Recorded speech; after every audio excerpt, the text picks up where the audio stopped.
Holy crap. People persist in doubting the evidence. Don't run and hide. Don't be afraid. Don't turn away any longer.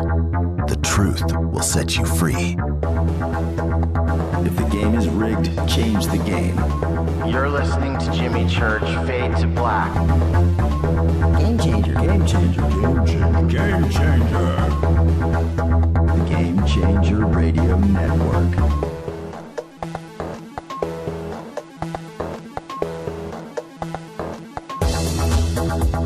All of our antennas towards Jimmy Church. And now, your host, the captain of conspiracy, the prince of paranormal. This ain't your daddy's radio network show.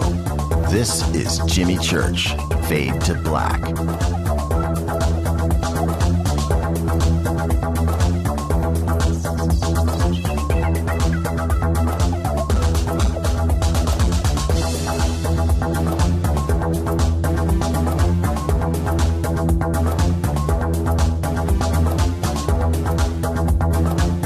All right. Welcome. Fade to Black. Bespoke radio for the masses. What is cracking, everybody? Today is Wednesday, May 20th. 142 days into the new year, 223 days left. We are live from the City of Angels Studios right here in downtown Burbank, California. COA Vapor, makers of the Fade to Black e-juice. Fader Loops. Everybody's crying for peanut butter. I don't know where that came from. Fader Loops, Saturday morning cereal. That's right. That's why I did it. Just go to the COA banner at jimmychurchradio.com. You can use the promo code Jimmy for the Fader Not special. Free shipping. All right, let's get the show cracking. We got a good one tonight. For KJCR and the Game Changer Network and KGRA The Planet, I'm your oh so humble host, Jimmy Church. What is cracking, everybody? I want to welcome everybody listening all around the world, all across the United States. Hither and thither, to and fro, back and forth, east and west, north and south, far and near. This is Fade to Black. And tonight, we have with us very special guest, Jason Martell, Ancient Aliens. But first up, at the bottom of the hour, well, you're just going to have to wait. The call-in number is 323-825-5045. You can also Skype in Fade to Black 14. Be taking your calls in the third segment. We got a lot to talk about before we get there. Big proud salute to the men and women in uniform all around the world, fighting the good fight for us, for without them, there is no me, there is no you, there is no us, and you could not hear me right now. Think about it. Oh, man, fired up. Been waiting for this all day. How are you listening to the show? You listening on KGRA, Jimmy Church Radio? You listening on Spreaker? How about Live 365? What about TuneIn? Shoutcast, Vozcast, Icecast? What's your choice? What's your drink of choice? TalkStream Live? Oh, just as I said that, popped up on Twitter. All right, you can follow us on Twitter tonight at JChurchRadio and every night. Hashtag F2B.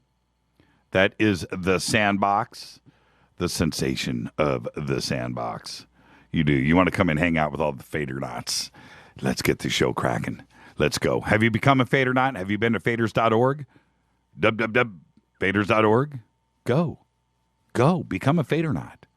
You're going to go. You're going to ask for a code. You're not going to have one, and you're going to have to come back and get it. But become a Fader Knot today. It's an amazing group of people. You will be vetted. You will be vetted. We'll find out if you're a Yahoo. Let's see. Allison says she listens on what is that? Is that TuneIn? Yeah, she said in tune. I think she meant to say tune in. In Tune. Hey, that sounds like a new website. That sounds like a new broadcast venue. In Tune. Probably gets sued. Contact in the Desert is next week. It's going to be an amazing event. It's May 29th through the 31st. And I'm just going to tell you right now, the ticket sales have nearly doubled from last year already. And we're a week away. If you want to go, and I'm not kidding, I'm not joking about this. It's mayhem out there right now. I was talking to everybody out there today, just verifying a few things and just making sure. And so if you won tickets and we called your name out on this show, you are going. All of that is done. Email verifications to double check on everything will be going out tomorrow. And so there you go. All right. We will be arriving actually because there's a top secret speakers dinner that we'll be attending. So we'll be there. We're arriving on Thursday. So if you're there bright and early on Friday, we will already be there. All right. And if you have the secret phone numbers, the secret Textoso line, and you know how to get to any of us here, and you're already there, hit us up. Maybe we'll do some late night drinks. All right. With that, let's get this show cracking. We got a great show tonight lined up. And again, you're just going to have to sit and be patient because it's going to be one of those nights. I'm fired up. So let's get it cracking. Let's get going. The more that I talk, the faster it goes by, right? Isn't that how it works? It works that way for me in my mind's eye. That's the way it works. The more I talk, the clock just clicks by. I look up and bam, 20 minutes. All right, let's do this. Today, Cher. That's right. Cher. She's so good. She has one name. Is 69 years old. You know, she's Armenian. Anybody know that? What's her last name? Sarkisian? Isn't that it? She's Armenian, man. She's the original Kardashian, if you think about it. Cher is 69 years old. Today, Ted Allen is 50. And you know Ted. He's the host of the show Chopped on the Food Network. Yes, I admit, I've got a chopped fetish. And it was a bad addiction, too, for a while. Love Chopped.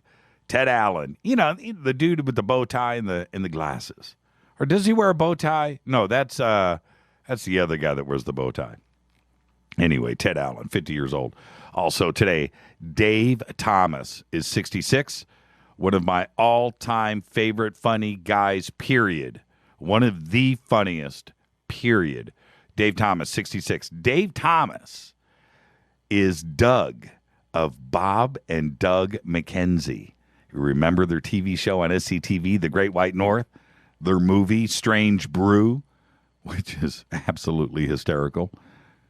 Dave Thomas, 66 years old. Our dead guy's birthday today is, in a moment of silence, please, Joe Cocker, 1944 to 2014, one of the greats. Died at the age of 70. You remember the hits, You Are So Beautiful, Up Where We Belong, Feeling All Right. You know you made it. I was thinking about this today. You know you made it when John Belushi immortalizes you on live TV. You know you have officially arrived. We already know that he arrived. But you know, that cemented things at that point. And that happened. In 1983, he won a Grammy with Jennifer Warnes for Up Where We Belong. Great song, tearjerker. He died from lung cancer on the 22nd of December in 2014, just a little while ago, in Crawford, Colorado.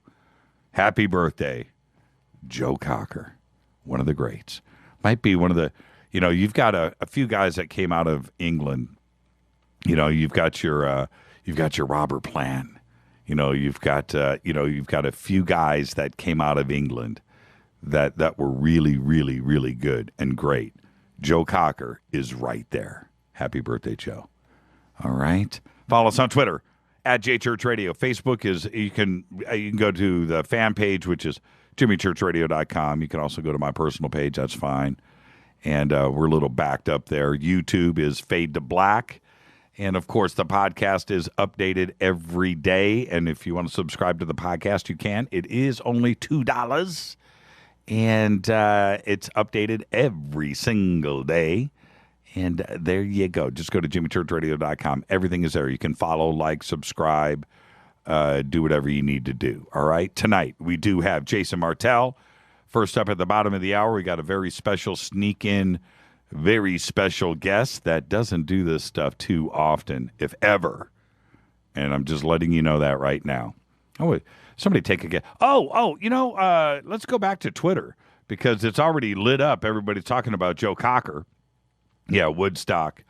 What's your favorite Joe Cocker song? I'm going to go with right now. I'm going to go with Feeling All Right. There's something about that song, man. That thing starts playing in the car. I crank it up. I start playing piano on the steering wheel, and I act like I know what I'm doing, and I just sing out. I sings along to that song. Feeling All Right, man. Joe Cocker, unbelievable. All right, let's get out of here. I think I just want to get to the news because the sooner I get to the news, we're going to get to our special guest at the bottom of the hour. You can email throughout the show, jimmy@jimmychurchradio.com. You can also go over to the website, jimmychurchradio.com. Go to the contact page where we use non-NSA specially encrypted servers. It's that simple. Tonight, throughout the show, you have any questions, any comments, hashtag F2BQ. That's Fade to Black questions. That is blank and is left open to my left. You got it? That's it. It's all easy. This is Fade to Black. Tonight, Jason Martell. I am your host, Jimmy Church. Bespoke radio for the masses. I'm the Game Changer Network and KGRA, The Planet. It's going to be a great night tonight. Buckle up. This is what late night talk radio is all about right now. What's about to go down. You thought last night was good? I got something for you. We'll be back right after this short break. Stay with us.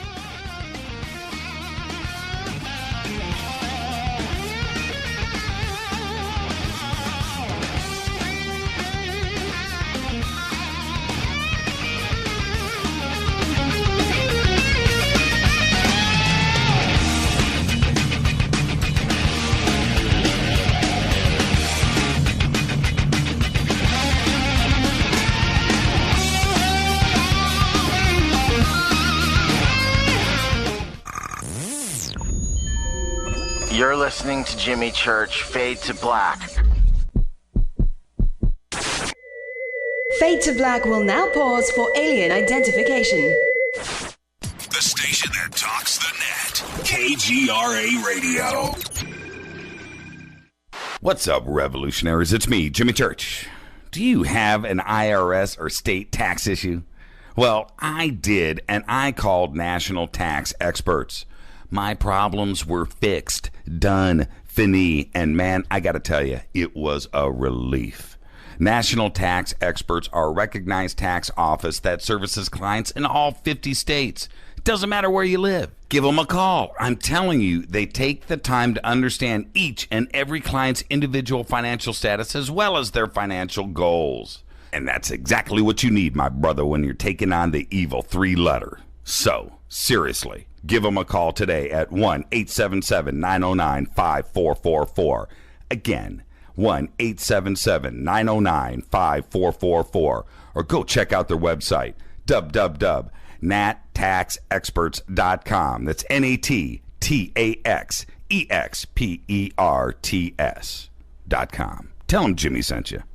9 out of 10 geneticists agree. Fade to Black is not your father's radio show on the Game Changer Radio Network and KGRA, The Planet. Hi, this is Chase Kletsky with Fate Magazine Radio, and you're listening to Jimmy Church and Fade to Black on the Game Changer Network and the KGRA digital broadcast station where the Fader-Knots rock.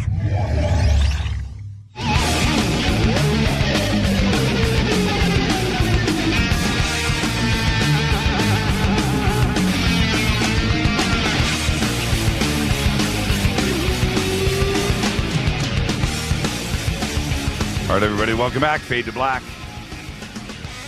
Bespoke radio for the masses on the Game Changer Network and KGRA The Planet. And I got to say it, this is the time. Foggy head, dragging my feet. Lost. It's all a thing of the past. That's right. Power Vites. I'm serious. Got them right here. Right next to the console. Bottles. I takes my Power Vites. Complete multivitamin mineral formula designed to naturally boost your energy. It works. I love it. The Green Turtle Bay Vitamin Company are dedicated nutritionists and have been producing Power Vites for over 20 years right here in the United States of America. They produce high-quality nutritional, dietary, and health supplements in small, fresh, potent batches and ship direct to you. To order, just go to their website, EnergyWave.com. That's EnergyWave.com. Use the promo code KGRA and get free shipping on your order right now. You can also call 1-800-TURTLE-5. Live operators are standing by. That's 1-800-TURTLE-5 or 1-800-887-8535. If you need more energy, you got to get Power Vites today. Let's get this show cracking. On this day in history, 1873, the world changed on this day. Levi Strauss and Jacob Davis receive a patent for blue jeans. In 1927, the Spirit of St. Louis departed for the world's first solo nonstop flight across the Atlantic Ocean.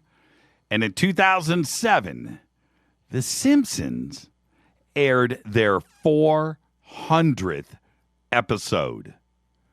400th. Man, what are we up to now here on Fade to Black? 250? 250? 250? 250? Something like that. Fader Facts. The reason why you got up this morning is about to hit you in the head right now. You ready? Fader Facts, you Fader knots. Fader Facts. An average daydream lasts about 14 seconds, and we have about 2,000 of them per day. Mars. Mars' atmosphere gets blown into space by solar wind. It's kind of creepy. Another Fader fact for you. The American tradition of red barns, red barns, came from a 17th century wood-preserving paint made of milk, lime, red iron oxide, and linseed oil. And he just thought they looked cool. The first email. You want more? You want more? You want another Fader fact? Huh? The first email was sent in 1971 over the ARPANET between two computers that sat side by side. You're already smarter. You gotta love it. All right, you want one more? You want one more? That daydream explains a lot. Ruth just tweeted. Jimmy Carter. Now this is one of those Fader facts that you just got to scratch your head, and I guarantee tomorrow you will repeat.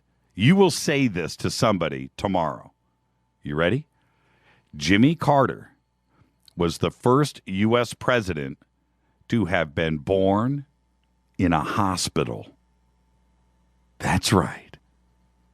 Jimmy Carter, the first American president to be born in a hospital. And that's a trippy Fader fact for you. There you go. All right, let's go. Here we have all the news that you know nothing about. We need some all the news you know nothing about music, Space Boy. We got to have something going right there, like typewriters or something. Here we go. A United Launch Alliance Atlas V lifted off this morning from Florida's Cape Canaveral Air Force Station, carrying the Air Force's X-37B orbital test vehicle. Most details about the space plane's activities are classified, so it's unclear exactly what the X-37B will be doing or how long it's going to remain up there, somewhere, doing something, or nothing at all. U.S. regulators hit 5 global banks with $5.4 billion in penalties earlier today for trying to rig foreign currency markets in their favor. We talk about the cabal. We talk about the Rothschilds. We talk about the banks running the world, and then we get hit with this. It confirms everything. Please let me finish. Citigroup, Barclays, J.P. Morgan Chase, and the Royal Bank of Scotland were fined more than $2.5 billion from the United States after pleading guilty to conspiring to manipulate the price of dollars and euros. The four banks, plus UBS, have also been fined $1.6 billion by the Federal Reserve. And Barclays will pay regulators another $1.3 billion to settle related claims. The first four banks operated in what they described as the cartel. From as early as 2007, they were using online chat rooms and coded language to influence the twice-daily setting of benchmarks in an effort to increase their profits. This is no joke. The five banks involved in Wednesday's settlement, plus HBSC and the Bank of America, it's a total of 7, have now paid $10 billion in total to authorities in the United States and Europe for their part in the foreign exchange scandal. Outrage. Here we go. Fadernauts rejoice. A 1-pound package of bacon is 25% cheaper today than it was a year ago. According to the U.S. Agricultural Department data that was released today, that's over $1.25 in savings per pound and puts bacon back on par with breakfast sausage. Timing couldn't be better, by the way. America's bacon craze hasn't stopped. We've started it right here on Fade to Black. You got to love it. I'm going to watch the bacon tweets start now. In the past year, Americans ate 1.1 billion, that's billion with a B, servings of bacon at restaurants. Bacon sales are up 13% on the year, according to market research group NPD and Crest Food Services. All right, tonight's the night. David Letterman's last day on The Late Show is officially here. He taped his farewell episode this afternoon. And Jerry Seinfeld, Chris Rock, Steve Martin, Tina Fey, Alec Baldwin, Jim Carrey, and Peyton Manning were seen walking into the stage door of the theater, and I assume that they'll all be appearing on the show tonight. The Foo Fighters will be their last musical guest. Photographs showing a North Korean missile launched from a submarine were manipulated by state propagandists, and the country may be years away from developing such technology, analyst and a top U.S. military official said yesterday.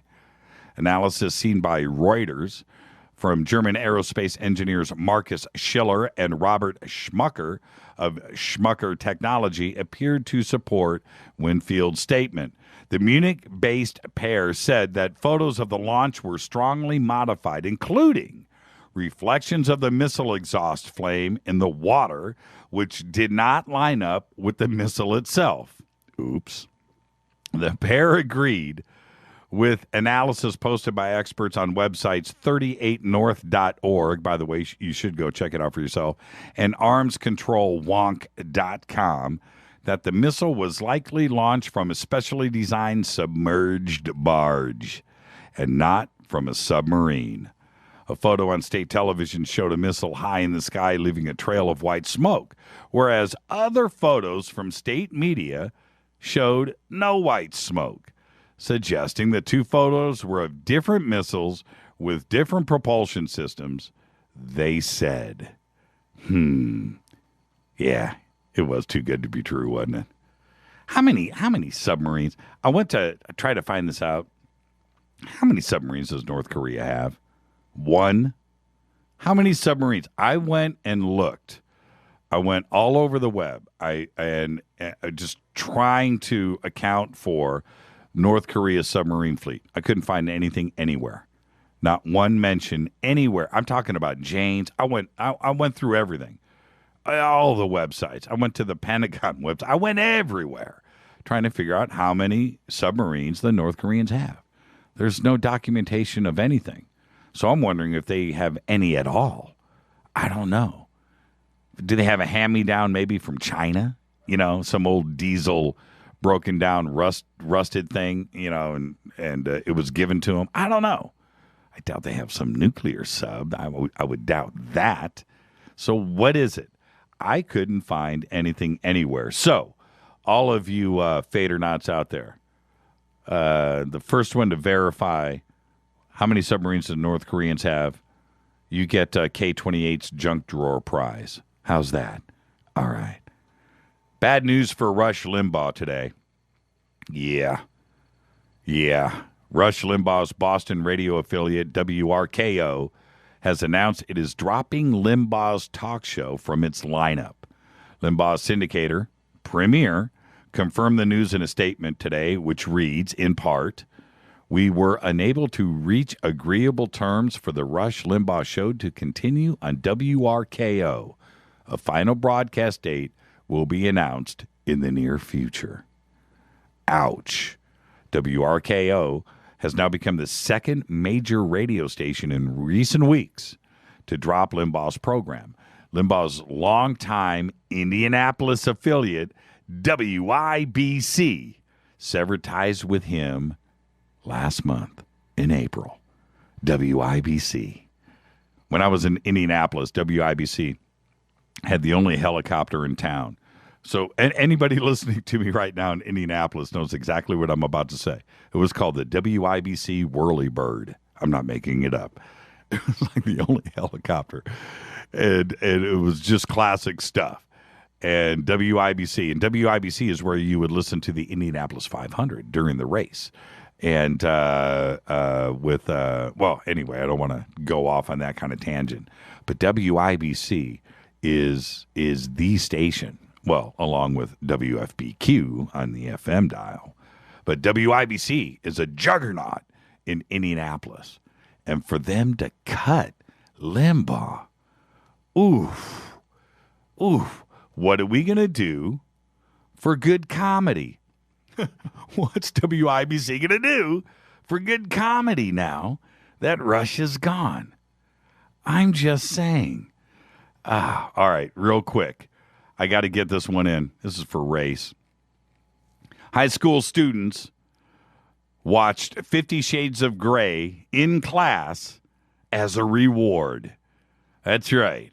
Part of the erotic movie 50 Shades of Grey was shown in a West Virginia high school classroom this week after students convinced their teacher to let them watch it as a reward for good work.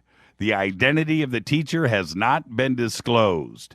And I ask you, how do you pull that off? Well, you know what? They did.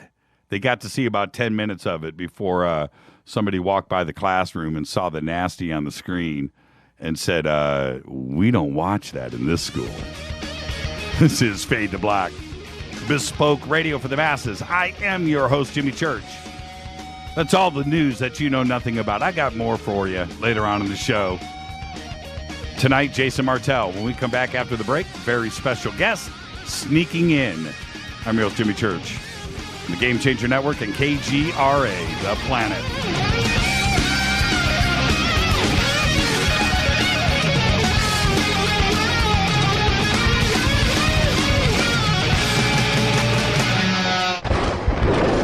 This is Fade to Black with Jimmy Church on the Game Changer Radio Network and KGRA, the Global Radio Alliance. The station that talks the net. KGRA Radio. Hi, this is Jimmy Church of Fade to Black. Today, everybody, the Fadernauts and planet Earth is vaping. And I'm very proud to announce our very own e-juice. When we were approached by City of Angels Vapor about Fade to Black e-juice, I wanted to make sure that it was the very best and that the flavors were something that I could create myself. And we did just that. Introducing Fade to Black Fader Loops. This will take you right back to Saturday morning cartoons and your favorite bowl of Fruity Loopy cereal. Just click on the banner or go to www.coavapor.com. Enter the promo code Jimmy for the Fader Not special. That's www.coavapor.com. Gobekli Tepe.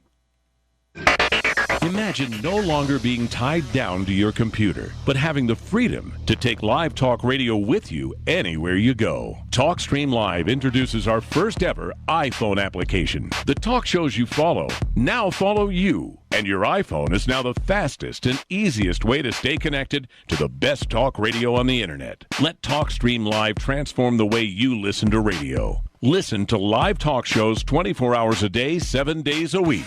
Mobile talk radio from TalkStream Live. Now available in the iTunes App Store. This is Toby Kebbell. You're listening to JimmyChurchRadio.com. Don't hurt me, Jimmy. I'm only little. Hey, I'm Adrian Grenier. And this is Ari Gold. We're the Honey Brothers. We're of the Honey Brothers. Hey, I'm Adrian Grenier. And I'm Ari Gold. We're the Honey Brothers. And you're listening to Jimmy Church. The Revolution. Attention, all Fade or Not. Studio Dome has a special deal on their SD1 Bluetooth speaker. Just go to jimmychurchradio.com, click on their banner, enter the promo code Jimmy, and you get $40 off and free shipping on the SD1. It's voice activated, comes with a USB antenna, cables, and a carry bag. Never listen to your phone, tablet, or laptop speakers ever again. It's the only way to listen to Fade to Black. That's jimmychurchradio.com, Studio Dome banner, promo code Jimmy, Gobekli Tepe.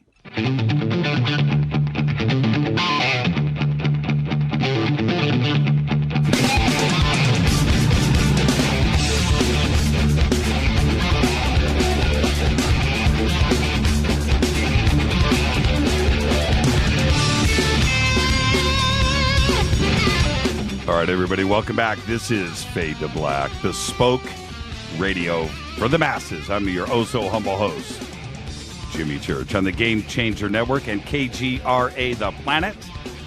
Tonight, Jason Martell will be joining us shortly. But first, I would like to bring on our good friend, Mr. George Noory. George, how are you tonight, sir? Hey, Jimmy, I'm great. How are you? It's a great night when George is on the show. How are you, man?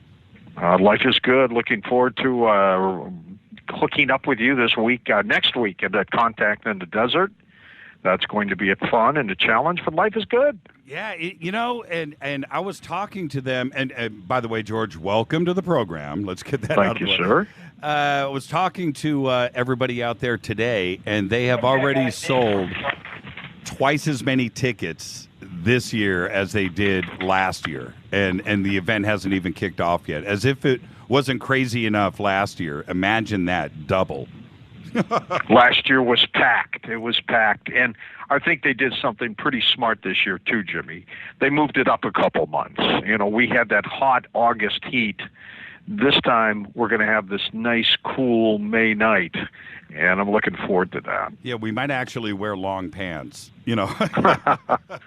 Oh, man. So, well, you normally wear tights at these events. Yeah, I do. I wear tights, and then I wear leggings under the tights. And, you know, it looks good. It's a publicity thing that we've worked out. Hey, I wanted to ask you a couple of questions. First off, you've got a couple of things that you're doing out there. So let's talk about that first, and then I'm going to try to get you out of the box, and we'll have a conversation. But you're going to do a luncheon, and then you're also going to do a panel. Tell us about those real quick. Actually, the panel, I believe, is going to be first. That starts at 11:45 or something like that. 10 o'clock, actually. 10 o'clock to 11:45. And a number of great guests. Dr. Lynn Kitai, of course, who has investigated the Phoenix Lights. She'll be there. The man himself, Eric von Daniken, will be there. I'll be there with Giorgio Tsoukalos, Marshall Klarfeld on Planet X, and of course a guest that you have coming up shortly, Jason Martell, will be on my panel.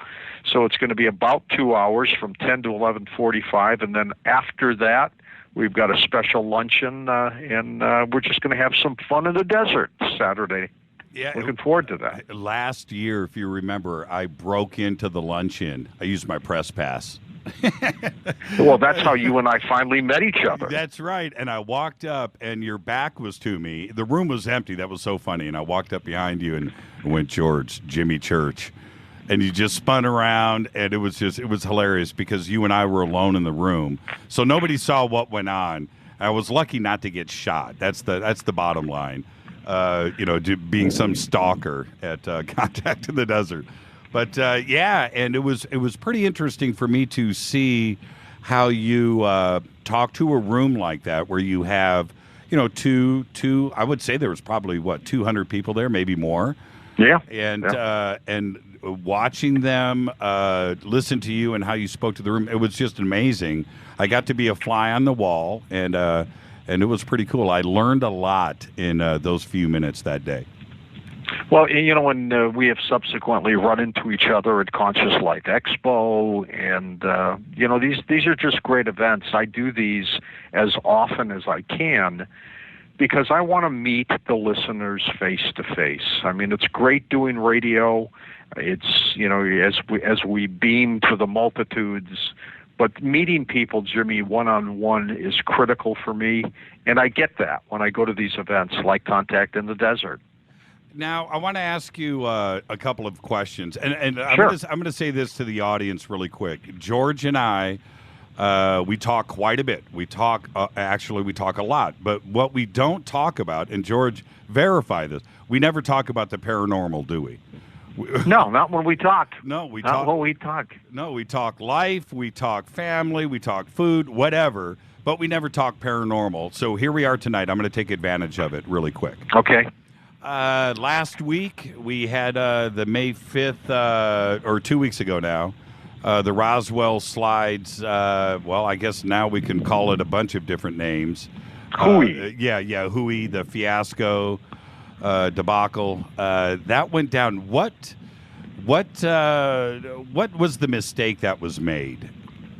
Well, first of all, I'm disappointed that the hype was far greater than the actual slides and what we saw.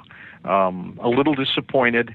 I've got great respect for the people who put on those events, but you know what? When I saw the first slide of the decomposing cadaver, it doesn't take a rocket scientist to look at it and say, this is not real. There's something bizarre here. This is strange. Looked like another picture taken from a different episode, and it was disappointing. The field of ufology, Jimmy, is so difficult as it is. We don't need negative information to keep cropping up. It's like Bigfoot. We don't need a guy stuffing some kind of made-up costume with deer guts to try to convince people that this is an authentic Bigfoot that he's got. And that's what was disappointing to me. I mean, there's a lot of credibility at stake. A lot of people don't believe in UFOs as it is.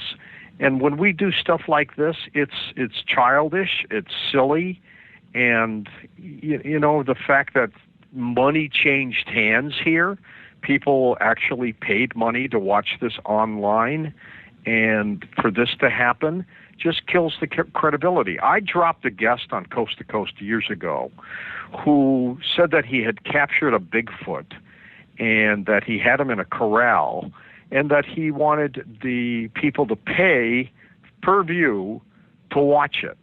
Well, the whole thing was a hoax, and I dropped the guy. He's never been back on the show since. We can't afford to have that in this field, and I'm disappointed. It's about, you're right, it's not only a credibility thing, but for the skeptics and everybody out there that is looking from the outside in, they're waiting constantly for us to fall on our own sword. And this happens, and it allows everybody to just go, see, I told you so.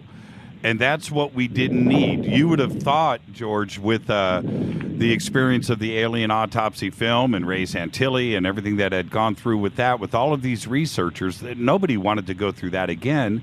And it just seems like caution was thrown to the wind, and they put the cart before the horse. And the next time something like this happens, most people will be suspect again. And that's what continues to hurt this. It's a very difficult field as it is. We don't need to add to it. And it hurts the good investigators who are out there. When I say I'm disappointed because the people who put it on are good people. They're good investigators. They've devoted their lives and careers to this. Were they duped? Who knows? I had Richard Dolan on my program on Coast to Coast. I love Richard. And that night, his gut kept telling him, I think this is real. I think this is authentic. Well, the next day when this thing was basically debunked, we called Richard back up and, he backtracked. He said, well, maybe it's not what I thought it was. But some of the other players involved should have looked at those slides and simply said, you know what, I'm going to preface this by saying we're not sure this is real. It's past the scrutiny of some, but not some others, but we want you to see it. Leave it like that.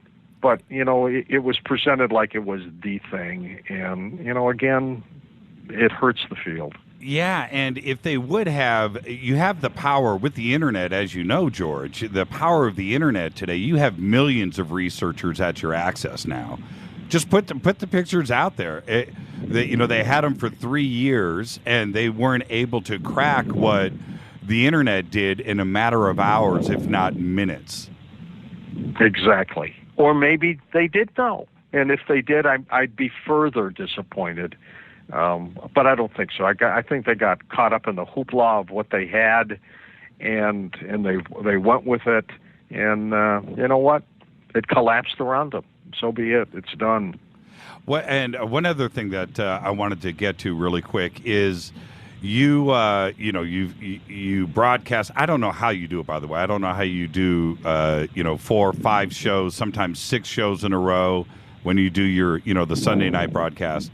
Your fingers on the pulse. What do you think the trend is these days when you interact with the audience? Is it paranormal? Is it ufology? Is it conspiracies? Is it New World Order? Is it health? Is it Fukushima? Where are the trends now today? Well, you just called it. It's all of the above. I think for any broadcaster right now to relegate himself into one specific genre, he's going to carve out a little niche, but it's not going to be a big niche.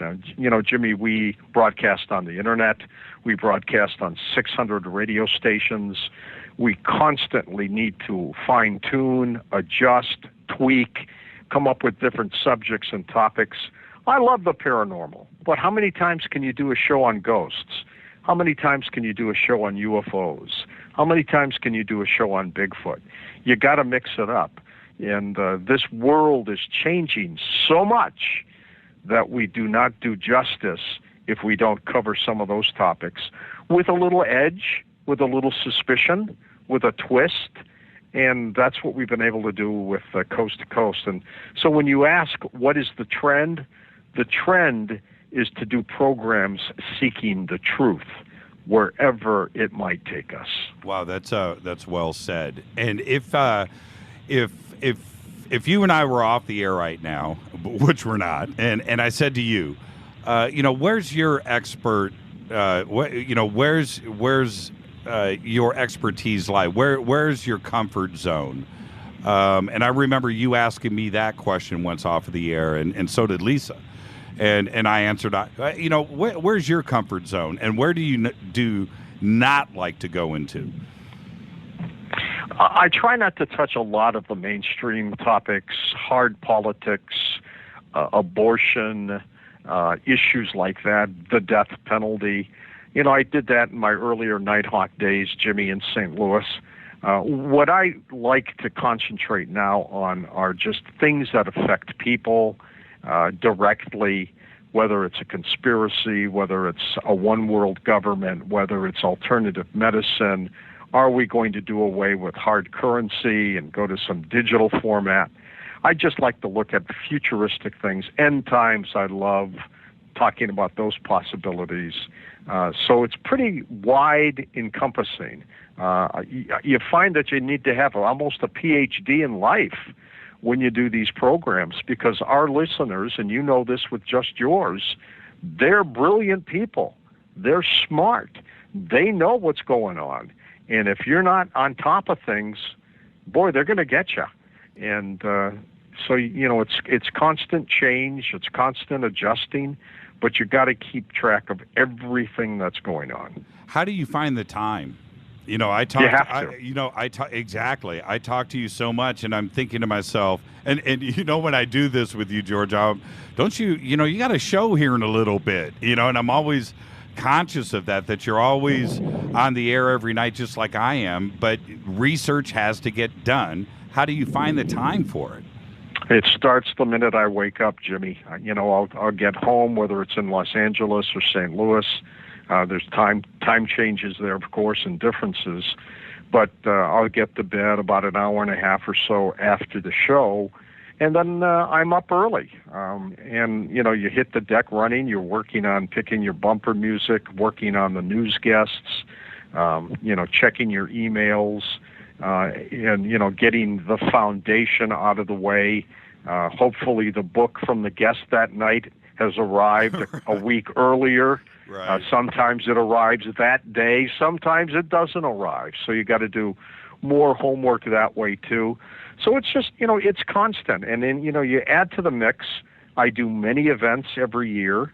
I do a monthly television series called Beyond Belief, which is on beyondbelief.com. And it continues to grow. I've got 2 or 3 other projects, one of which I'd love to come back and talk to you about in a few weeks. And it's my livelihood, it's my love, and it's my hobby. My family, who are primarily in St. Louis, they understand that Dad's work efforts have got to do this, and so I do my thing. Have you found your bliss, George? Found it a long time ago. When I wake up every morning, Jim, as you and I have talked, and realize that life is too precious to waste, and that every day, you've got to treat it as if it's your last. And if you ask people that specific question, what would you do if this was the last day of your life?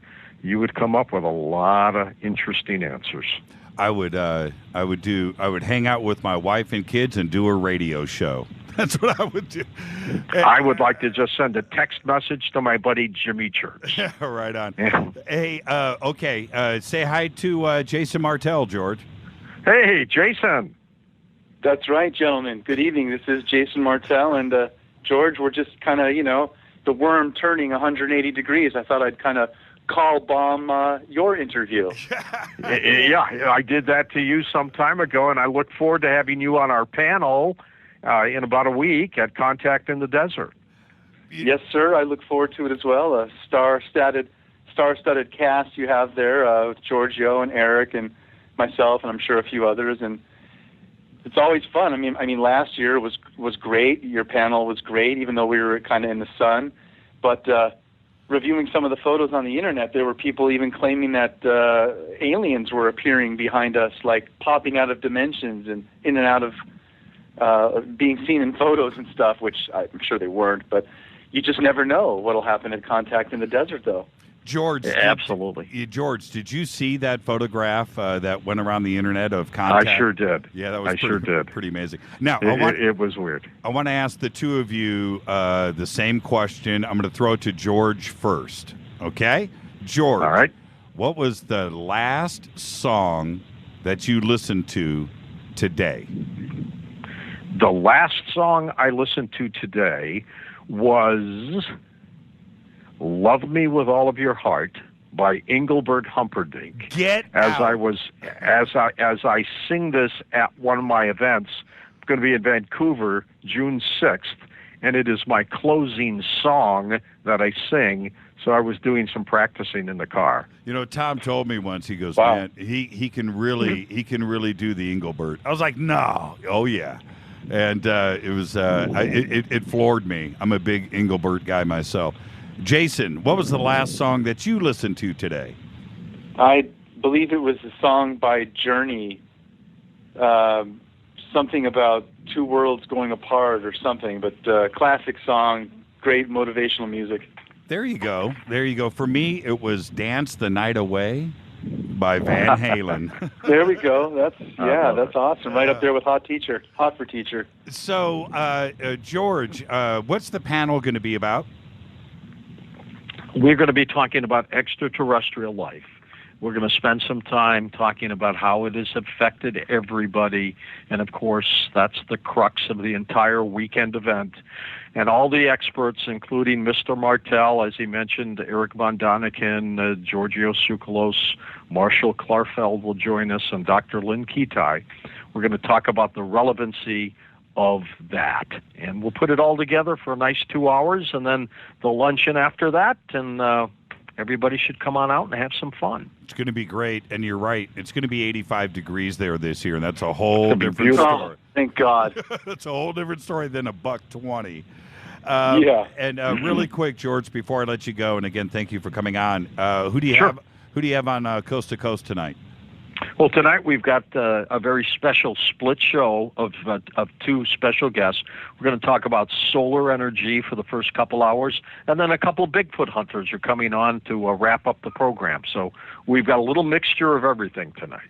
You know, that's it's one of the cool things about this show is, we're 7 to 10. And so right after that, Coast to Coast is right there, and we don't overlap, and everything is good in the hood. And I think that's great for all of our listeners. Super, and I look forward to seeing you and Jason in a week and a couple days. Yeah, can you believe it? It's here. Thank you so much, Comes up George. fast. Okay, thank you. Have good a good luck. show. Bye-bye. See you soon, George. Okay, see you, Jason. See you.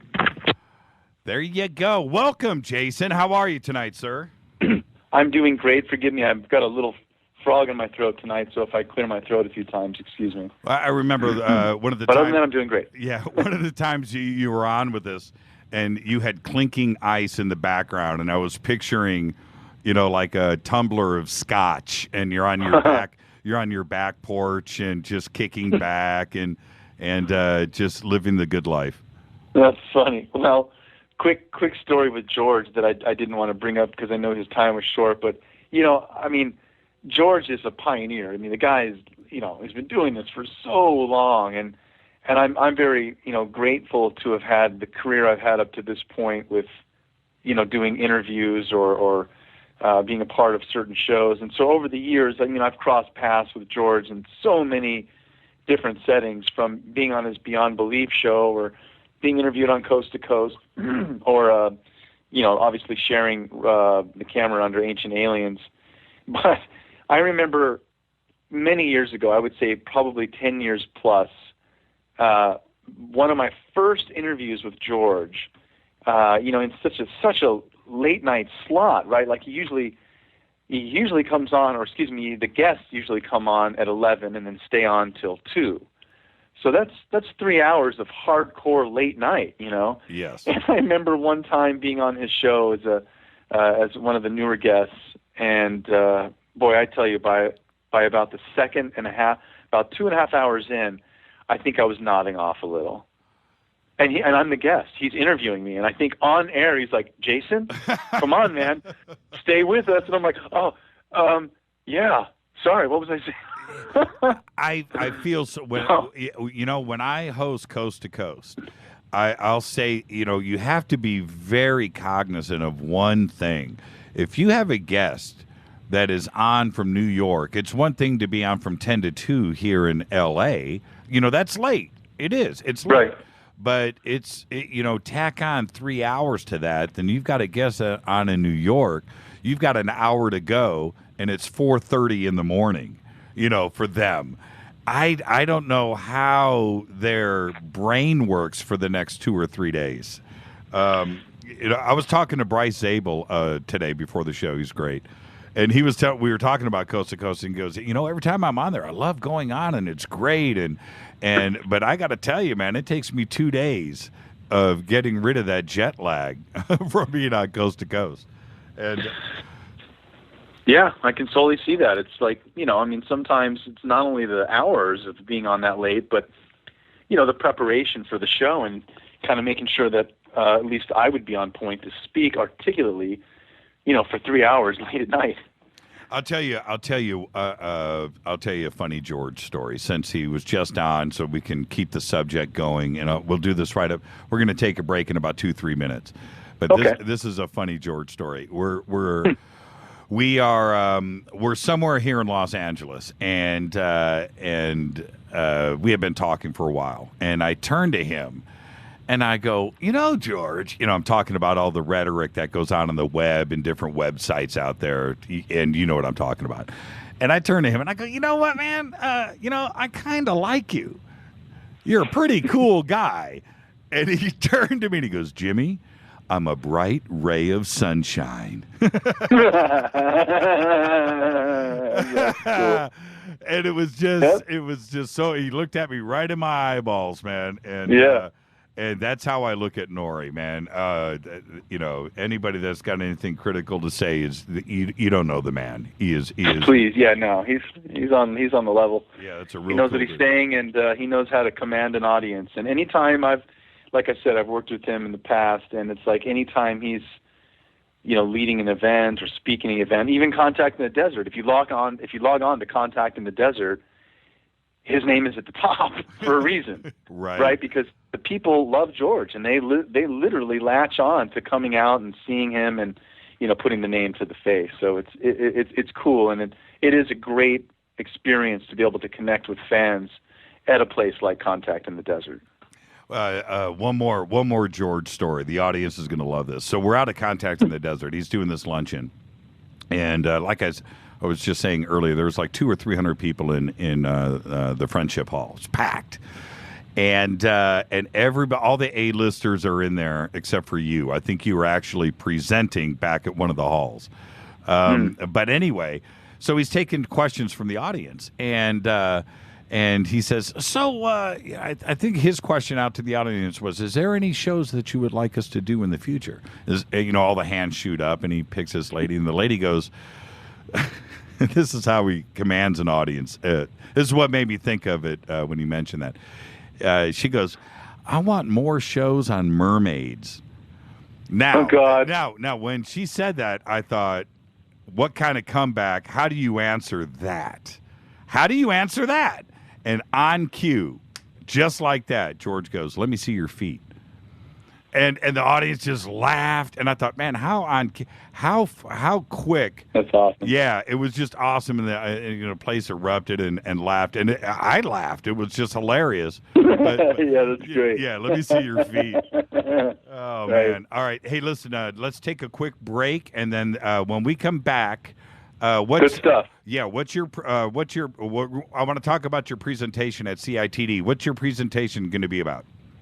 Well, I'm going to touch on some ancient astronaut technology points, and then the main crux of my information is going to be on the Lost Ark of the Covenant and tying that into possibly powering the Great Pyramid of Giza. Oh, man. Let's talk about that when we come back. This is Fade to Black. Thank you, George Noory. And now it's all about Jason Martell. This is Fade to Black. We'll be back right after this short break. Stay with us.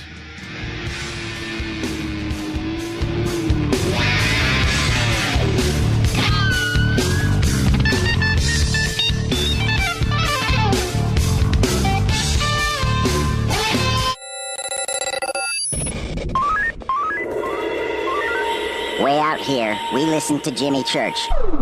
You're listening to Fade to Black.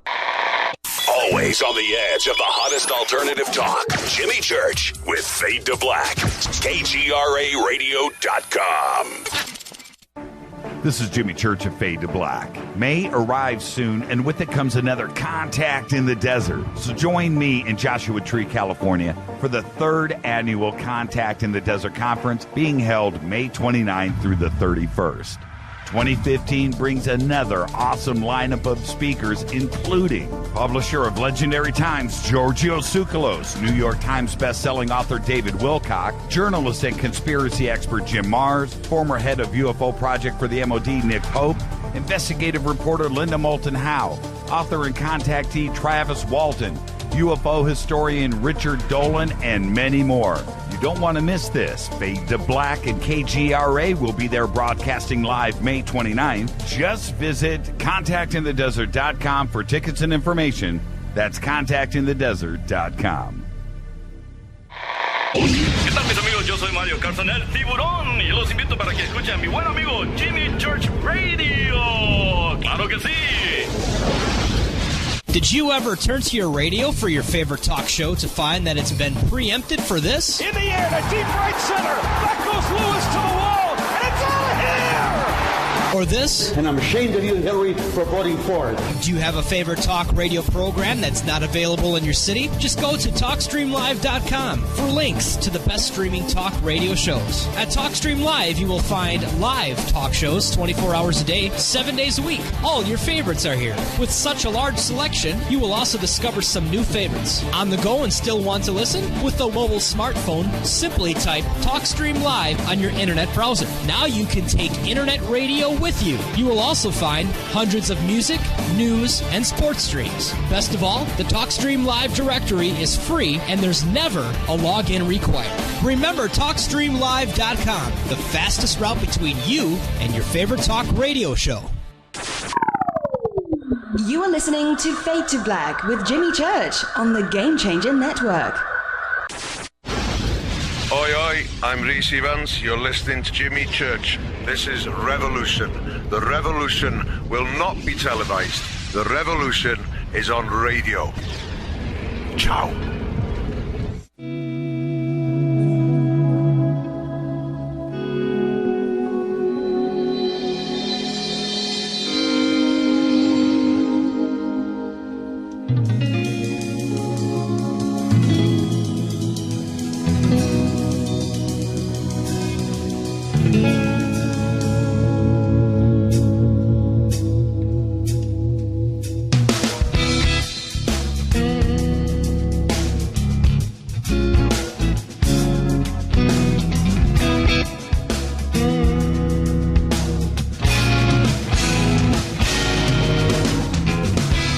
Welcome back. This is Fade to Black, bespoke radio for the masses.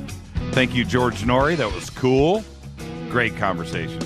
Little brief, but he's got a show to do tonight. I'm your host, Jimmy Church. Tonight we have Jason Martell with us. And Jason, we're not going to take any breaks. We're going to go straight through, okay? Let's do this. Let's do this, man. Before we get into, I haven't talked about Giza for a while and the pyramid, and I want to explore that with you. But before we get to that, I was talking to George about what happened a couple of weeks ago in Mexico City on May 5th, and I'm just going to throw it out there.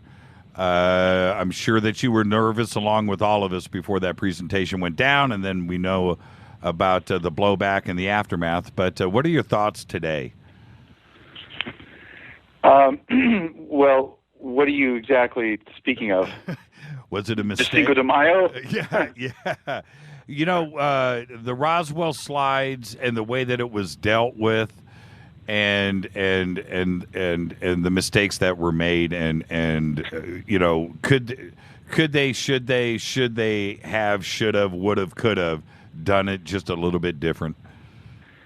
Oh boy, to be honest with you, I'm familiar with the small alien body images of it and such, but to be honest, ever since Lloyd Pye's passing and him kind of spearheading the Star Child project with the possible alien skull, I haven't really seen literally anyone in the public sector with actual extraterrestrial genetic material. So that thing fell off my radar pretty quickly, and I haven't been following the story.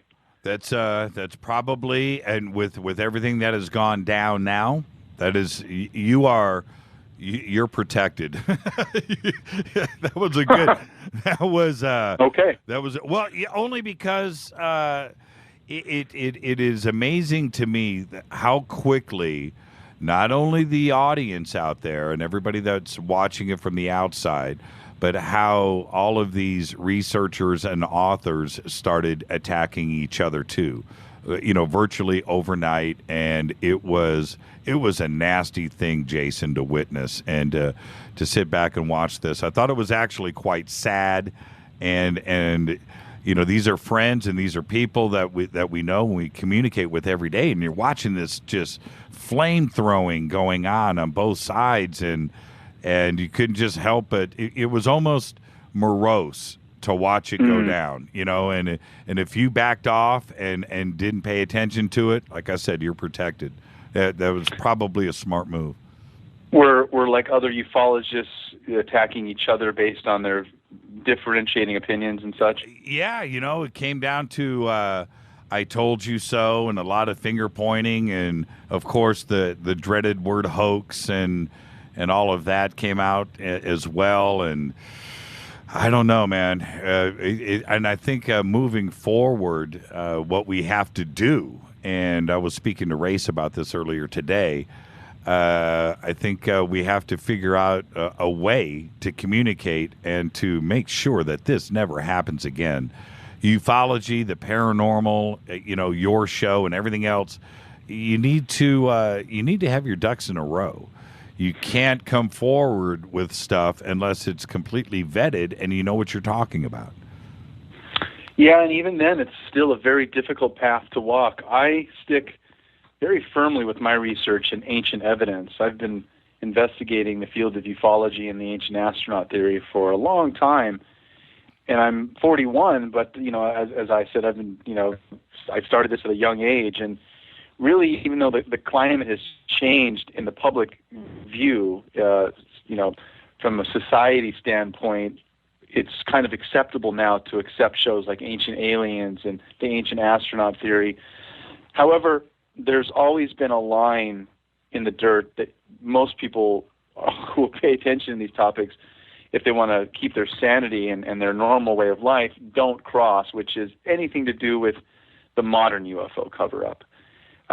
There have been people who have tried to release evidence. I myself, in the early part of my career, had participated in 2 different cases where we were either on location or we were going to bring something public, and in both cases, just odd circumstances prevented that from happening. I'm not going to say paranormal, but let's call it some organized system of preventing information that has to do with, let's say, revealing alien genetic material or some artifact that's, not of this earth. It seems to be a very difficult puzzle to crack because of just circumstances of the way things are with the cover-up today.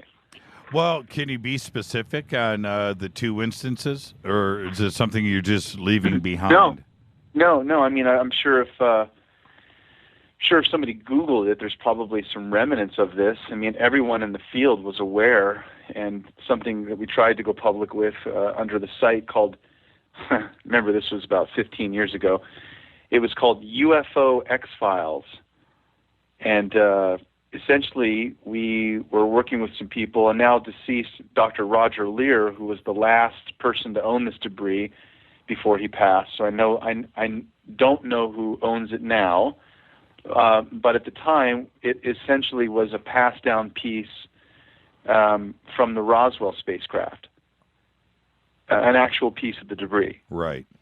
And it was vetted under double-blind analysis by 2 different independent labs, SDSU and Los Alamos Labs in New Mexico. Thousands of dollars spent confirming that it was 99% silicone and had no terrestrial contaminants whatsoever, which simply means in English that if you were to try and construct something in the space station, you would still get terrestrial contaminants from your gloves or the instruments you're using. This item had no terrestrial contaminants. It was completely extraterrestrial and had a machined surface and reacted oddly to different temperatures.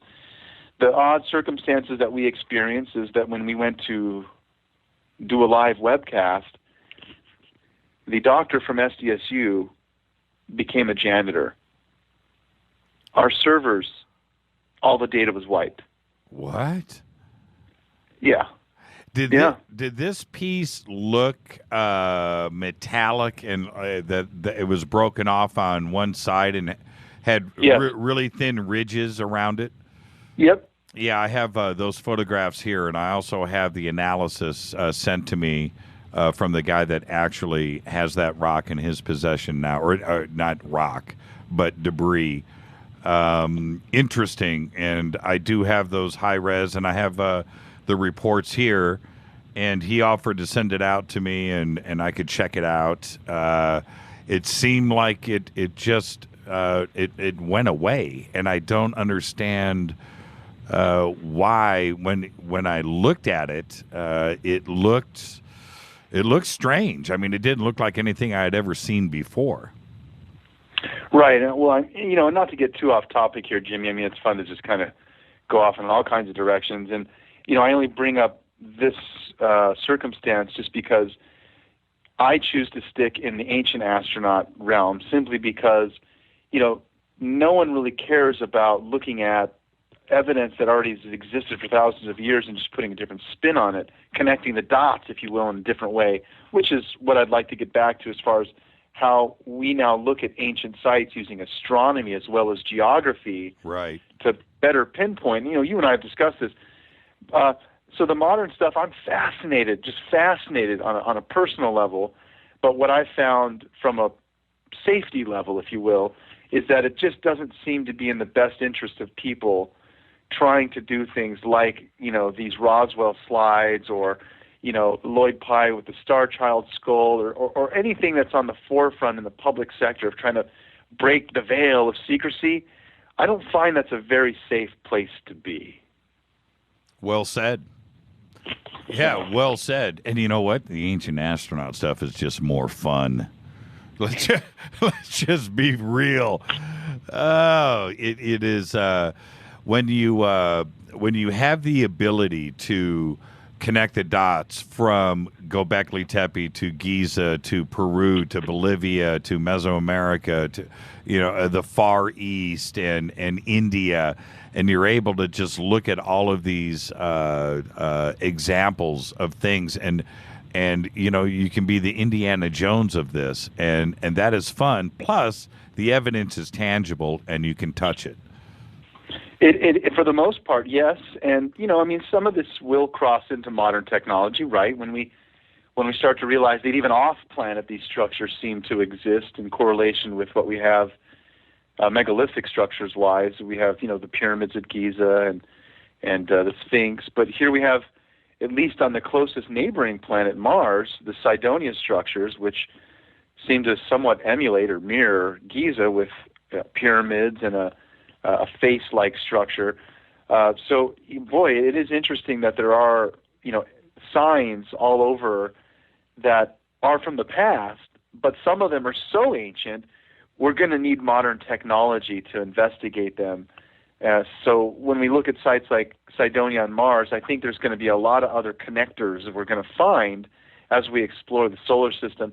And so that's, for me, why I say I'm not interested in current topics of the cover-up. I am, but I make connections in a different way in the sense that, I don't lecture about Department of Defense or National Security Agency programs, although I might mention that, there are crossovers in my research with, for instance, I spend a lot of time and have over the years watching sub-conglomerate companies of NASA that pretty much are doing most of the data crunching for analysis of probes that we get. Jet Propulsion Laboratories, Goddard Space Center, Malin Space Science Systems. There's probably a good handful that really do a lot of the data crunching. And just following their public missions, one can get a pretty good idea of where we're going as far as the search for life in space or looking for signs through astrobiology signs and stuff. And we're putting in a lot of effort. So there's a lot of crossover, Jimmy, because what we can do is start to utilize a lot of the new technology that NASA and the companies like that are developing for analysis of other worlds, that if you apply that to our world, we're starting to uncover things that, from an entrepreneurial angle, allows us to license this technology from NASA and use it for ancient astronaut research. I'll give you a specific example. Please. NASA has this new ground-penetrating radar called synthetic aperture radar. And essentially, it's a big 747 that they've loaded up with all these advanced ground-penetrating radar sensors. And they've recently flown it over certain areas. One of them, I think, near Cambodia, they flew it over and accidentally discovered a new archaeological find. They found that by this one area that was just covered in very thick jungle, just under the surface layers of the ground were these step pyramids that no one could see because, one, they were covered by jungle, and two, they were buried. And now, as we found, sites like Göbekli Tepe and others have been uncovered recently because they were buried. And so there's a vast array of things that just this one tool alone, synthetic aperture radar, flying it over certain areas, Machu Picchu in Peru, or maybe Teotihuacan, or deep into South America. There's probably a lot of other sites that we can actually find with using assisted technology. With that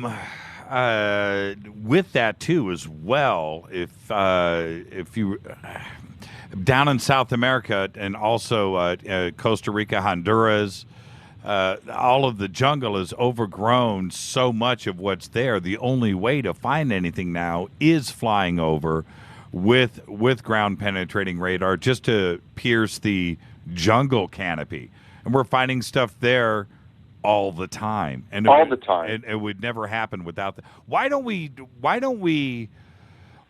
do it in Egypt? I just don't get that. We have the vast desert there. There's not. Why aren't we completely mapping the Sahara Desert and everything that is around Giza 100 feet down? Why aren't we doing that right now? Well, I would say that it's probably for political reasons. About a month ago, for a project I'm involved in called Ancient Explorers, I interviewed Dr. Zahi Hawass, who was the director for the Antiquities Plateau, the director of Antiquities for the Giza Plateau for close to 20 years. He's like the Indiana Jones of Giza, meaning over the last 2 centuries, anytime there was a special from ABC or NBC or CBS about Giza or a pyramid or a mummy, it would be Dr. Zahi Hawass on camera. So, I will show you the evidence now. I will uncover the pyramid. He has a very specific sounding voice. And I've always had an interest in Dr. Hawass's work, but from a different angle in that, he is very specific in that the pyramids were built by the Egyptians.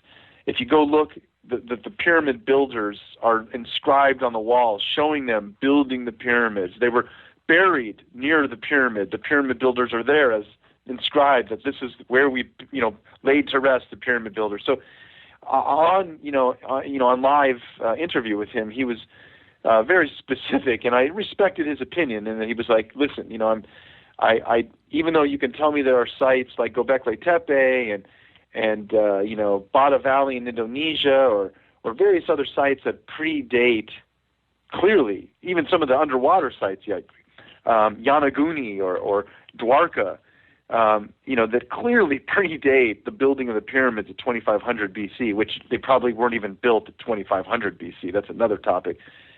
He's steadfast to who built them, and so I respected his views. But I think it's just an angle of political difference that wouldn't allow us to, get in there and kind of have free reign to map and do the things that we do. Now, having said that, though, when you mention Honduras and these deep parts of the jungles, what I've really become fascinated with is, on a personal level, is the drone technology. And I've seen a lot of specials recently where they're starting to explore, deep caves or structures that are subterranean in nature, and are starting to map them actually using drones. And so this brings up a whole idea that, using synthetic aperture radar packed onto a 747, well, let's get that down to drone size, right? And start doing some of the surveillance and things with tools that are a little bit more, one, consumer affordable, and two, just, don't require hundreds of thousands of dollars to deploy.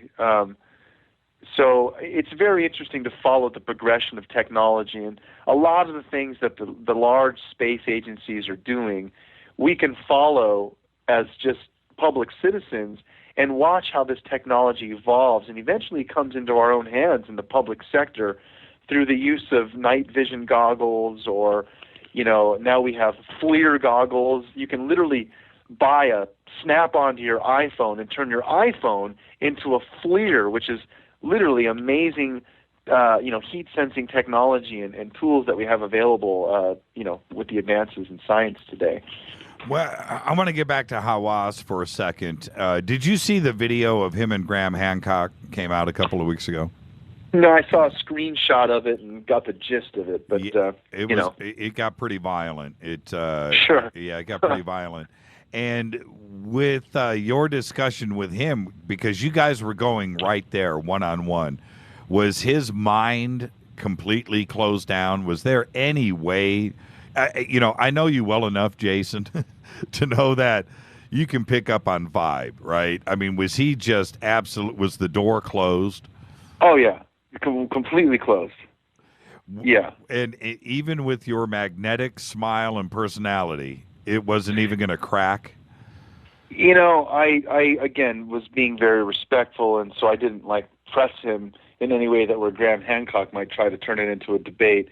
And so, no, I think, I was just asking some point-blank questions about, do you think that there's any possibility that the timetable is different than, what you think it is? And, he was just steadfast that, no, it's exactly the timeline as the Egyptians have laid it out. So he pretty much would not budge. And, that's fine. I can, as I said, respect his opinion. He, when the subject of Orion, right, came up and the name Baval was mentioned, I thought his head was going to spin around 3 times and pop off. Right. It went there. Jason, I'm here to tell you. I'll send you the video. But and it's that closed-mindedness that's exactly what is wrong with all of this.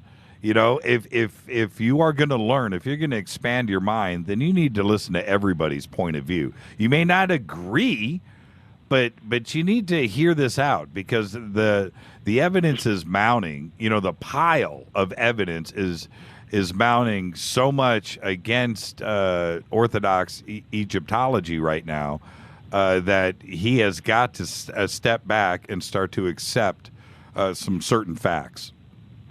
Well, when we just put Egypt into a larger perspective of the data that we have, getting into a 30,000-foot view, if you will, from the ancient astronaut perspective, we have monuments all over the earth that seem to show a similar pattern to what we have in Giza. Giza, as we know in the past, the Nile River used to literally lap up right on the shore of the pyramids.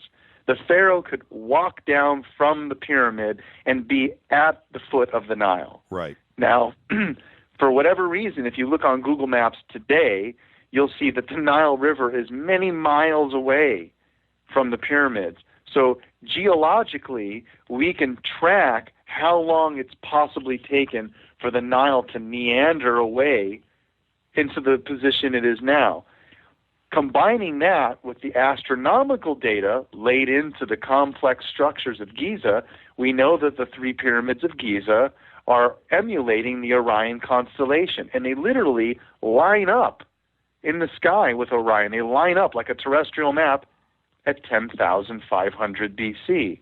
So there are many other sites like Lake Titicaca, and we look at Pumapunku or some of these other Tiwanaku or some of these other sites around, for instance, Lake Titicaca. We know that the waters have receded, and at one time these great cities were probably on the edge of that lake. So again, looking at these geological changes to track real time how long it's possibly been, how long these structures have possibly been around, and combining that with the astronomical data that the ancients encoded into all the structures. Giza, as an example, again, lines up with Orion at 10,500 BC. So this starts to give us a more accurate timetable looking at geological evidence combined with the astronomical encoded knowledge that they placed into a lot of these monuments. If I'm going to be devil's advocate here, let me throw this out there at you. If the pyramids were built by man with conventional tools that they had at the time, which is a copper chisel, rope, I don't know what else they had. Copper chisels and rope, I guess, is everything that's been depicted. So just based on that, really, honestly, would it have been possible to build them in 200 years? Forget about this 25-year timetable. That's hogwash. Do you think they could have got it done in 200 years? You know, when we look at things like the Coral Castle and other ways where people have learned to manipulate large pieces of stone and stack them, there are mechanisms out there that we're just not aware of yet. And the ancients did speak of possibly using some type of levitation technology, utilizing sound vibration.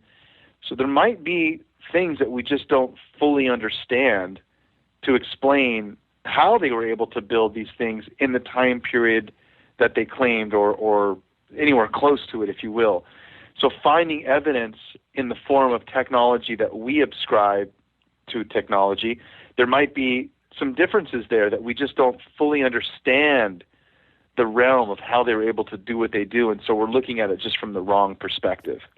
With the Great Pyramid, and you look at the technology that is involved there, forget about the obvious things, leveling off, the foundation, true north, the degrees of the accuracy there, the concrete math that was involved, the architectural side of designing that with the tunnels and boring through rock and the King's Chamber and the red granite. Put all that remarkable stuff aside.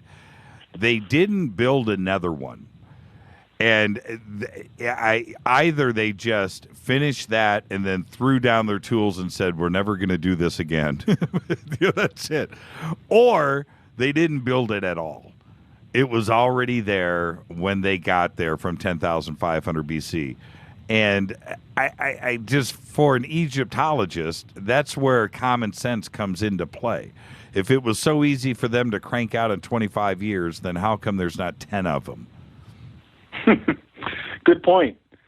Well, we see their attempts. There's the bent pyramid and, various other pyramids that we see them attempting to do what they did at Giza. And I tend to agree with you. I think it's a much older edifice. And the evidence of the pyramid builders, as Dr. Zahi Hawass points to his evidence, I interpret that as, so they worked on the pyramids, and maybe they were the pyramid polishers in the sense of, or the pyramid toucher-uppers. Inheritors, right? The inheritors. Well, yeah, I mean, if you look at the Sphinx, we've done many restoration jobs to the Sphinx, and so that's essentially what I would consider the pyramid builders of Egypt to be, is, restoration experts, that did what they could to maintain what was, I believe, a much older structure that was already there. I'll tell you, there's one, I got to hear your comment on this. There was one other thing in that video. There's two videos out with Hawass and Graham. In one of the two videos, Hawass, and I'm not making this up, he says it himself, says that he's never heard of Göbekli Tepe. It wouldn't surprise me, to be honest with you. I'm sure he has, and maybe he doesn't acknowledge it. But the thing is Dr. Hawass is very involved and just kind of like tunnel vision focused on what's going on in Egypt. And to be honest with you, he had my attention when I was interviewing him because he started to say some very interesting things. As hopefully we'll talk in the last part of our discussion with me on your show tonight, I've been making connections with looking into one of the lost first pharaohs. His name was Akhenaten. Mm-hmm. And Akhenaten has, some interesting parallels with the same story of Moses, and possibly utilizing technology that we know as the Ark of the Covenant, but residing in Egypt. And so Akhenaten has some very interesting known qualities because he is also the father of a well-known pharaoh that most people know, which is Tutankhamun. So the famous King Tut, we're talking about his father, Akhenaten, who was literally one of the first pharaohs and worshipped still the sun and called it the Aten. It was kind of like he worshipped the living version of the sun. The whole idea of Akhenaten to me is fascinating. And so, you know, as I'm interviewing Dr. Zahi Hawass, he's telling me that they just found the tomb of Akhenaten's wife and other possible relatives.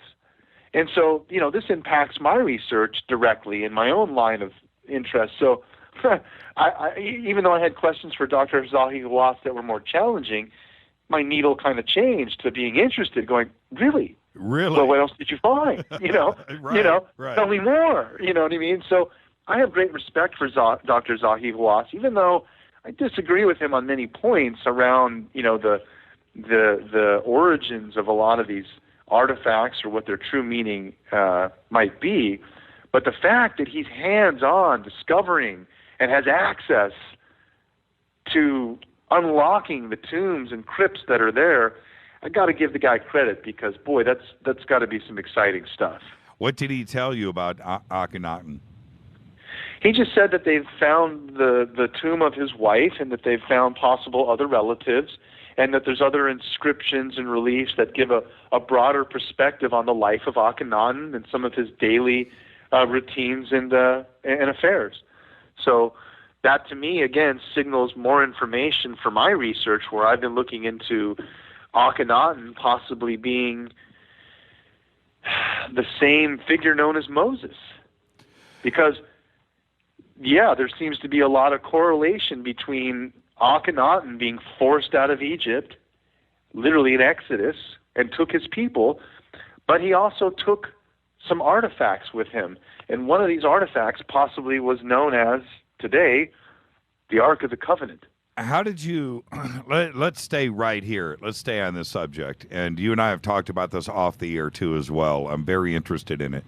Let's back up for a second. And how did you start to piece this puzzle together?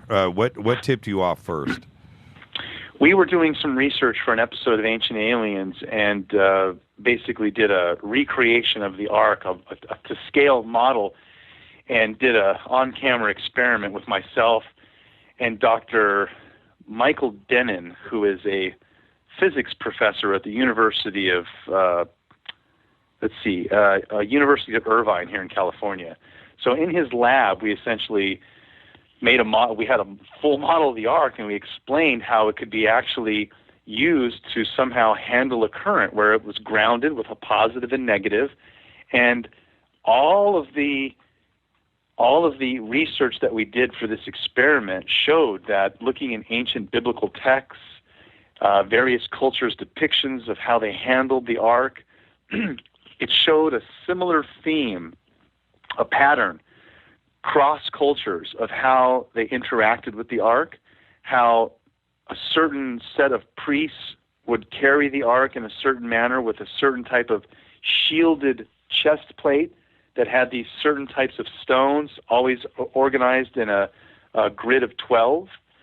And it's always described as radiating energy, and that people could die from not following the proper procedures in interacting with the Ark. So a lot of these things became signals for me, and obviously anyone who's seen Indiana Jones, Raiders of the Lost Ark, you know, they play that out visually with the spirits and bolts of lightning and things coming out of the Ark.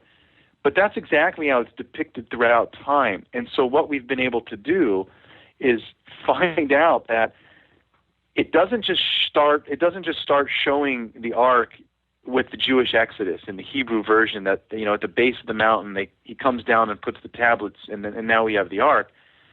It turns out that not only the Ten Commandments themselves are written all over Egypt in things like the Egyptian Book of the Dead. They're inscribed in wall reliefs and used as principles to live by well before the Exodus. Here's the kicker. There are reliefs in various parts of Egypt that I've been able to uncover where they show Egyptians holding a golden box carried by a pole on each side. It's the Ark of the Covenant. And so what we're starting to piece together, Jimmy, is the fact that this story of Akhenaten's exodus could involve him not only leaving with his people, but taking the Ark of the Covenant. The Ark of the Covenant, the biblical dimensions of the Ark, match the exact dimensions of the great sarcophagus in the king's chamber. It appears as if the Ark of the Covenant, literally the source of great power and energy, fit right into the sarcophagus and possibly could have been some source of energy, like a big battery powering the Great Pyramid in some way. Could so with the dimensions, it would obviously fit through the Grand Gallery, but the entrance into the King's Chamber, it would fit through that entrance too as well? You know, we have a lot of paradoxes there, just like those small shafts where we sent small robots, one of them the Upawat, and we go up a small shaft and then we find a door that leads to a room that has metallic objects in it. We've never found what they were, but there are rooms within the pyramids that seem to defy how some of the objects could have been placed there. It's almost as if objects were, the architecture was built around the object in some way. We see this with the tomb of Bacal, where he has this huge plate cover over his stone, this plate cover stone over his tomb, right. And there's no way they could have transported it down there. They somehow literally built the pyramid around it. So I can't explain to you how the Ark was put in there, but mathematically the dimensions seem to match up. And when we think about the visualizations of the Ark always showing a great power, one can only imagine what it could have been used to power the Great Pyramid. Do you think, are you suggesting that at 10,500 BC that the Ark was already in existence because the pyramid was built then and it existed then? So it was already there and constructed and the pyramid was built for the Ark? Well, that's where we get into some tricky territory. My personal belief, Jimmy, is that when I look into the ancient past, I don't see the past as linear. So I don't look at the ancients as being primitive. And the further we go back in Egypt, more closer to the time of Akhenaten and the first pharaohs, we see higher forms of mathematics, higher forms of advanced architecture.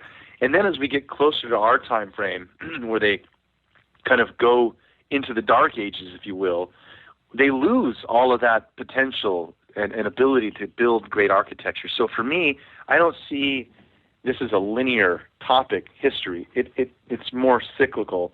Just as Plato called it the Great Year, I believe, Jimmy, that the pyramids were probably built to hold on to some type of energy, maybe not the energy that we think of today as like electricity, a different type of energy that was somehow widely utilized in a time that we called the Golden Age. Now, everyone's heard of the Golden Age or the Dark Ages. Well, over 30 ancient cultures used astronomical references to track a larger cycle of time. Today we call it the precession of the equinox, and we have divided the heavens into 12 constellations, the 12 houses of the zodiac. So for me, Jimmy, the pyramids seem to have been built at a time, if it was, let's say, 13,000 years ago, somewhere in that time frame. It appears that the pyramids might have been built and utilizing some form of way to harness energy so that as we descended into the Dark Ages, that they could somehow hold on to that energy as long as they could. Maybe this energy exists naturally when we're in the Golden Age, but it basically could have been some way to harness this type of energy. And I say that because it's not just Giza. There are sites all over the world placed at geodetic specific points utilizing what we would call some lost world energy grid. So that energy grid I don't think was necessarily like electricity. It was a different form of energy that allowed for either a higher form of consciousness or awareness or, state of being that we don't understand the context yet. So we're just still putting the pieces together now. And the references about the Ark throughout history, we know this time and time again. It was obviously some type of energy, but it was also it possessed this because it was used as a weapon too as well. And it seems like everybody that did come in contact with it died. So it was definitely possessed some extreme energy and was used as a weapon. How do you think they got it? How do you think Akhenaten, if he was Moses, how do you think they got it out of Egypt without killing everybody in their path? Well, again, that's why we have this historical record of not only from Egyptian books, but many other Semitic languages that seem to reference this biblical story of the Exodus, reference the way they would carry the ark and the way they would be dressed in order to perform transportation of the ark. The priests were always depicted, which I'm going to show for the first time, this lecture I've prepared for Contact in the Desert here in a couple of weeks. I've done some extensive research, kind of putting together various depictions of the ark from various cultures and various biblical references that, again, show a similar pattern of how they interacted, how they held the ark, and then really making the correlation that, the idea that the Egyptians had a battery powering the Great Pyramid, it's not that far-fetched when we see the use of the Baghdad battery in that same time period. We see the use of the Dendera light bulb in that same time period. So there's evidence of electricity and technology being used in the 2500 BC era that kind of further stepstones to the point of looking for things like the ark. When you look at and talking about this, I find it so fascinating. And when you discuss this and you want to be confident, you're going to put a bullet in your gun and talk about subjects that you are the most confident about. And when we talk about the ancient aliens theory, for you, where's the strongest compelling evidence? Would it be a geographical location like Pumapunku or Giza, or is it something else more specific? That's a hard one for me, Jimmy, because you use the word ancient alien. And for me, I love ancient aliens, and being on the show now for 8 years is just awesome.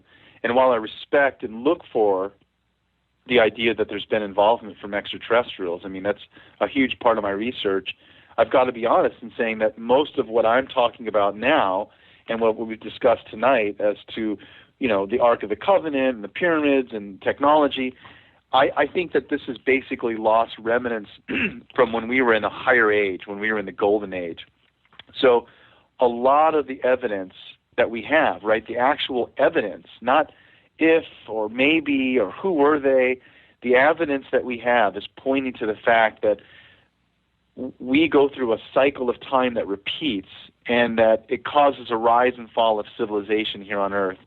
And so a lot of these ancient cultures seem to have knowledge from when they were in a higher age and are doing their best to hang on to that. So it appears that when we're in the golden age, when we're in this higher state of consciousness, evolutionary-wise, it seems to go through the cycle. When we're in the golden age, it's then we're more susceptible to interact with higher beings, whether they be from other dimensions or aliens or just things that we don't understand. And then we slip back into the dark ages and try our best to hang on to that knowledge and interpret it as we're doing now, as we've just come out of the dark ages and are in the bronze age. Right. We've got a long way, probably another 8,000 years before we're in the golden age again. So we're just kind of waking up again and relearning a lot of this old knowledge, going, I know. How do the ancients know all this stuff? Jason, why do we get so stupid so quick? Why do we go? I was talking to Richard Casaro about this last night on the show. We seem to fall into amnesia and stupidity very, very quickly. It seems like it takes a couple of dozen years, and we forget everything about the past. Why do we constantly do this? I don't know. And the only thing I can say is that maybe the answers really are in the stars or in the heavens. A lot of the evidence that I'm starting to uncover is showing that based on astronomical patterns, meaning influences of the planets, gravitational effects, things that we're just now starting to learn, looking at why certain solar flares are stronger, why they're being caused, looking at other external planets and their solar flare patterns. There literally seems to be things astronomically that affect us. Now, I say that, and it might sound hokey, and people will be like, what's this guy talking about, astronomical patterns? Well, let me break it down in a very simple analogy. There are two known factors that affect us. The third one is the one I'm talking about tonight. It's a larger cycle that's hard for us to comprehend. But there are two astronomical cycles that everyone should be aware of that affect you. Cycle number one is the Earth is spinning on its axis. And because it's spinning on its axis, that causes day and night. If you don't realize the fact that just because it gets dark out, you go into a subconscious state and lose consciousness, all because of an astronomical effect of day and night. Cycle two, the Earth is going around the sun. And you can literally see physical changes on the planet because the seasons change. Animals migrate. All of that is happening because of an astronomical effect. All the ancients were very clear that there's a third cycle. Today we call it the precession of the equinox. Plato called it the Great Year. It's tracking the rise and fall of our humanity's civilizations, dipping into the Dark Ages and going back into the Golden Age, and falling back into the Dark Ages, and then going back again into the Golden Age. So it's a cycle that repeats. And we've just now come up out of the Dark Ages again and are reawakening to this knowledge and are learning what all the ancients, literally over 30 ancient cultures, did very hard, put in a lot of toil and effort to encode this knowledge so that now we can start to relearn it. Do you have any idea how this knowledge was handed down? I mean, it's not just Plato.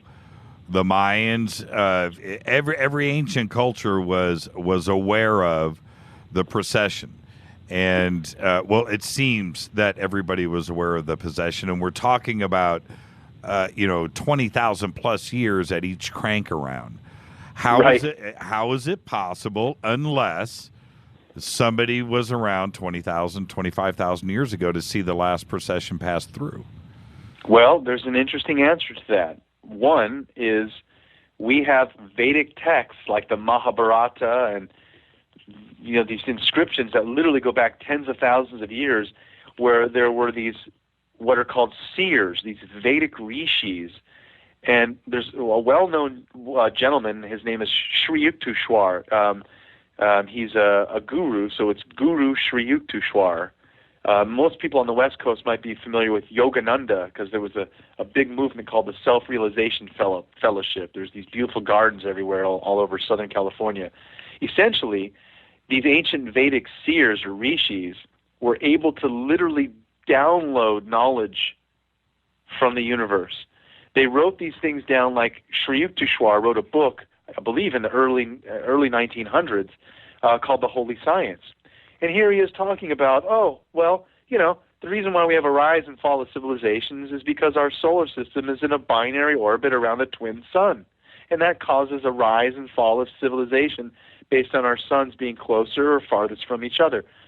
And when we start to realize that science is actually being confirmed by all the latest models that we have today from our telescopes in space, we again have to scratch our head and wonder, how in the heck were they able to just simply know this?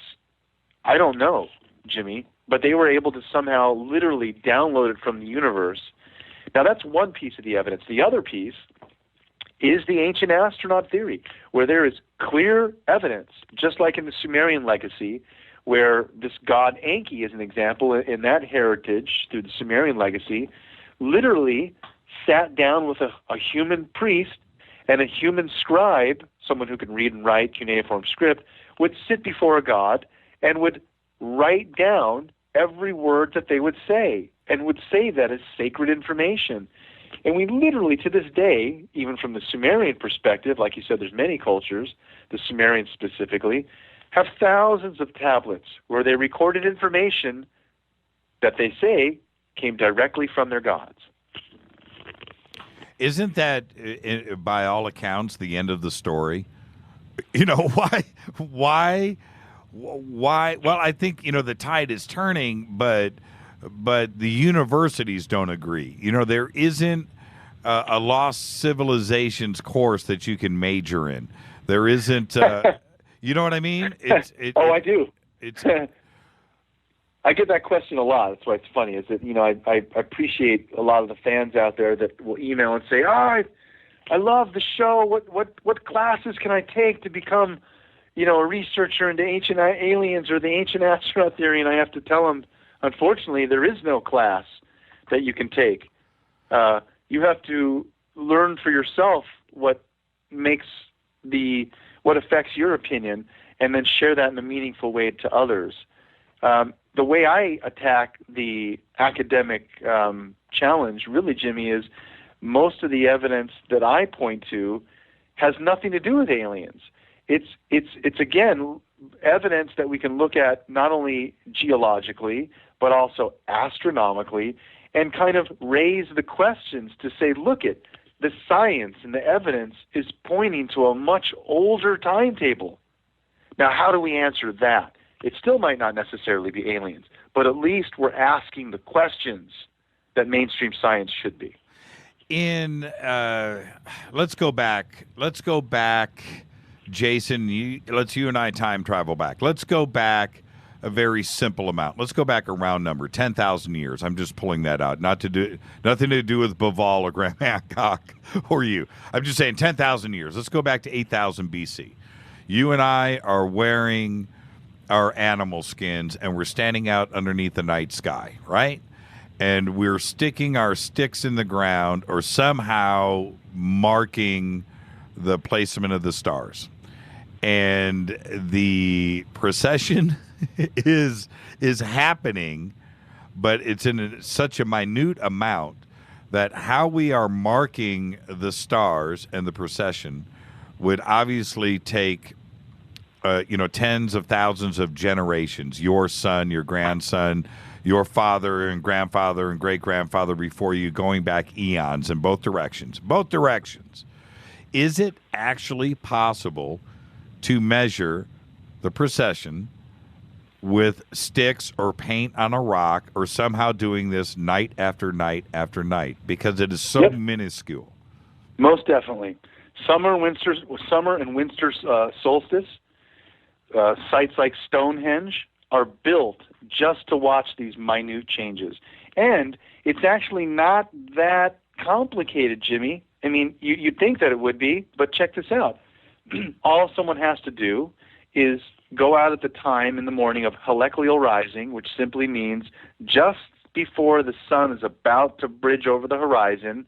You can look out while it's still dark enough to see stars, and whatever constellation is in the backdrop as the sun rises, Aquarius, Pisces, whatever constellation is in the backdrop of the sun is the time that we are in, the age of Aquarius, or the age of Pisces. And so you joke, but you literally could, with a stick or some other marker, paint on a rock, as you said, could literally track a day-by-day movement, very slow, because you get about 1 degree every 72 years. So it is small, but you would be able to track these changes. And in fact, there are sites, as I mentioned, like Stonehenge, and even the Sumerians had tablets that recorded the movements of stars, certain constellations, over hundreds and sometimes even thousands of years.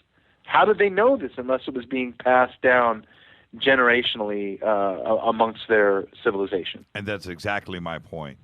The knowledge had to come a little in a more concrete form than sticks in the ground or paint on a rock. And that knowledge is out there somewhere, and it's probably written. It's a high knowledge. I don't know, man. It could be stored on crystal somewhere.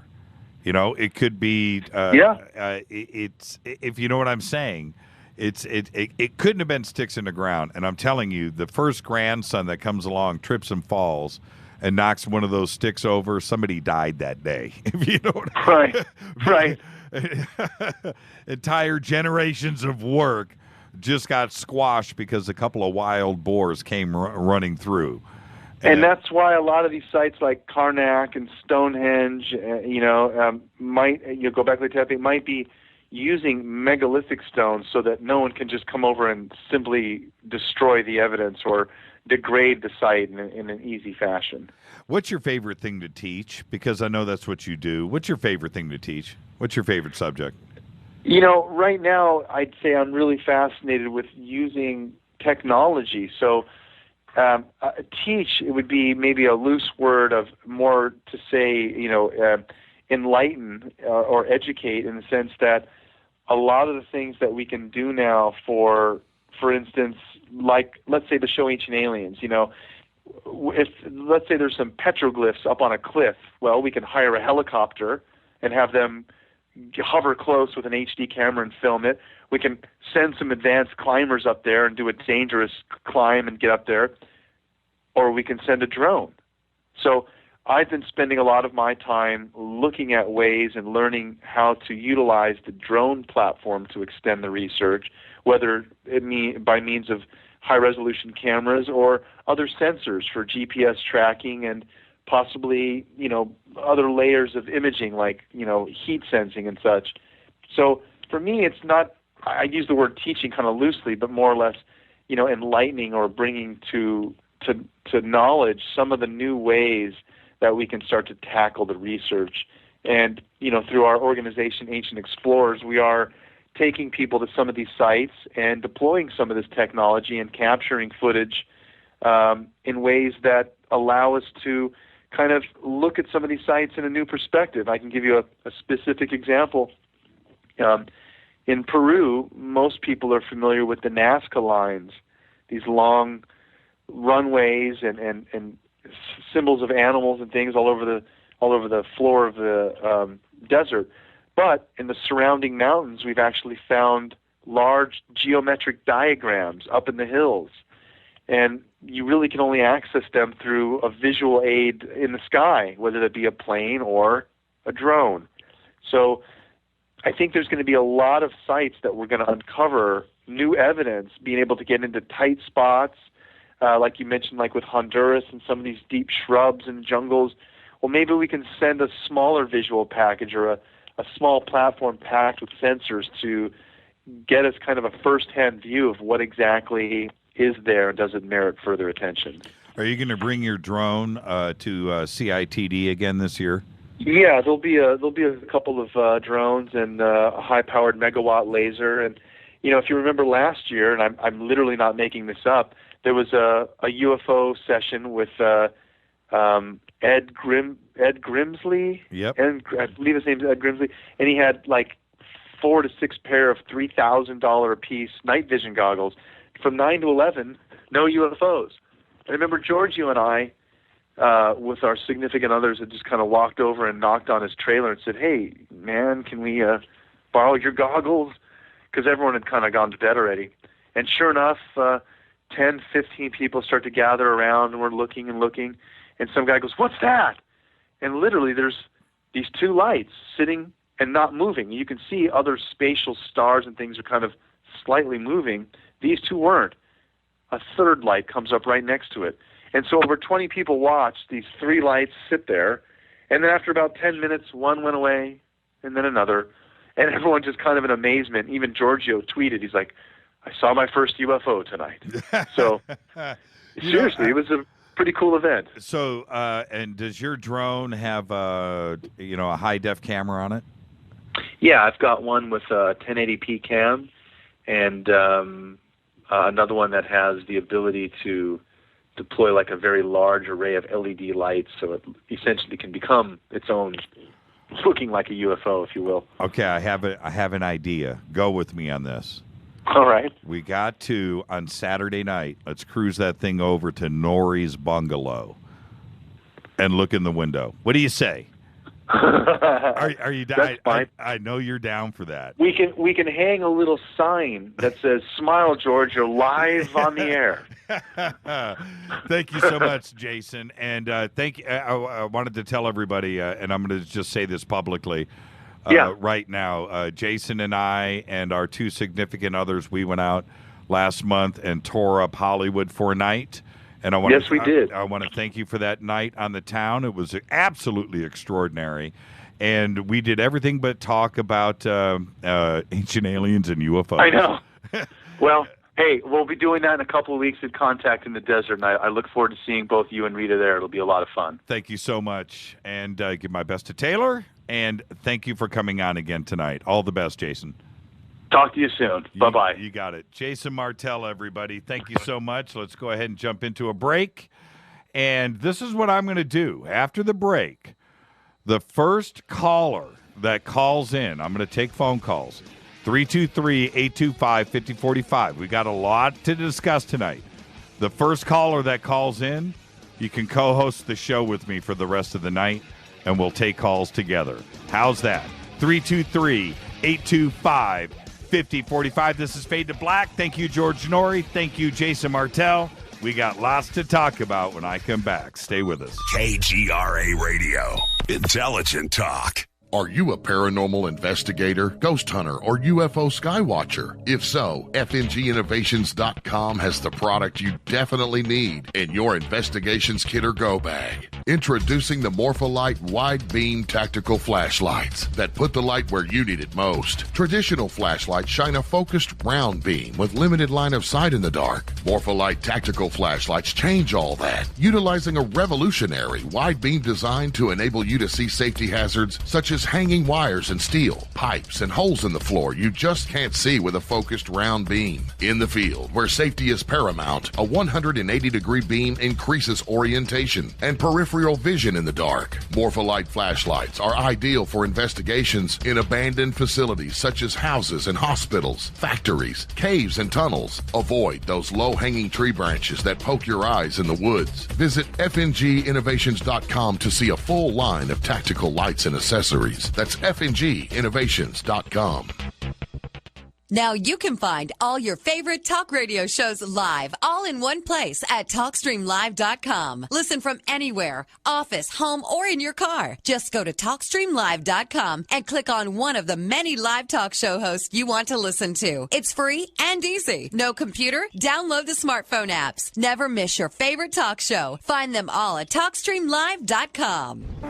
This is Jimmy Church of Fade to Black. May arrives soon, and with it comes another Contact in the Desert. So join me in Joshua Tree, California, for the third annual Contact in the Desert Conference being held May 29th through the 31st. 2015 brings another awesome lineup of speakers, including publisher of Legendary Times, Giorgio Tsoukalos, New York Times bestselling author David Wilcock, journalist and conspiracy expert Jim Mars, former head of UFO Project for the MOD Nick Pope, investigative reporter Linda Moulton Howe, author and contactee Travis Walton, UFO historian Richard Dolan, and many more. You don't want to miss this. Fade to Black and KGRA will be there broadcasting live May 29th. Just visit contactinthedesert.com for tickets and information. That's contactinthedesert.com.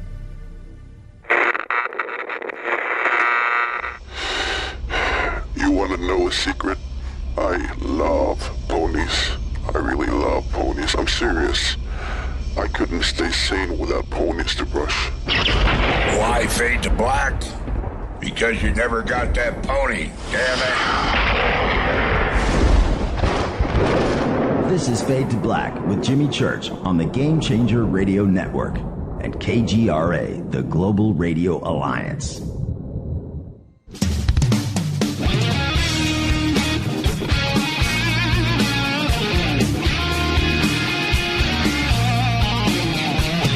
All right, welcome back. This is Fade to Black. Again, thank you to George Noory. Thank you, Jason Martell. Great night. I'm your host, Jimmy Church. This is Bespoke Radio for the Masses on the Game Changer Network and KGRA The Planet. I had said before the break, first caller up will get to co-host with me for the rest of the night. We'll take calls together. And the phones lit up, and this was the first caller. Hi, you're live on Fade to Black. Who's calling? Oh, this is Lucky Leonard. No way. I get to co-host. Leonard, wow. Yeah, All right. long time no talk to. Yeah, man, I'm down for that. Okay, so let's just stay with me. We got a long night. Let's just keep we're gonna do this. I got phone lines backed up.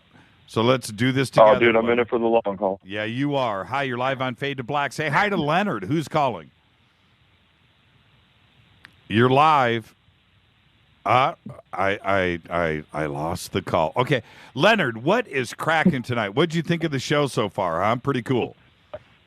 You want to know a bummer deal? I kind of missed it. In fact, I only got on for the past 30 minutes of the show. I missed George Noory and I missed all of Martell. I'm a little bummed out about it, actually. Well, it was a good show. But you know what?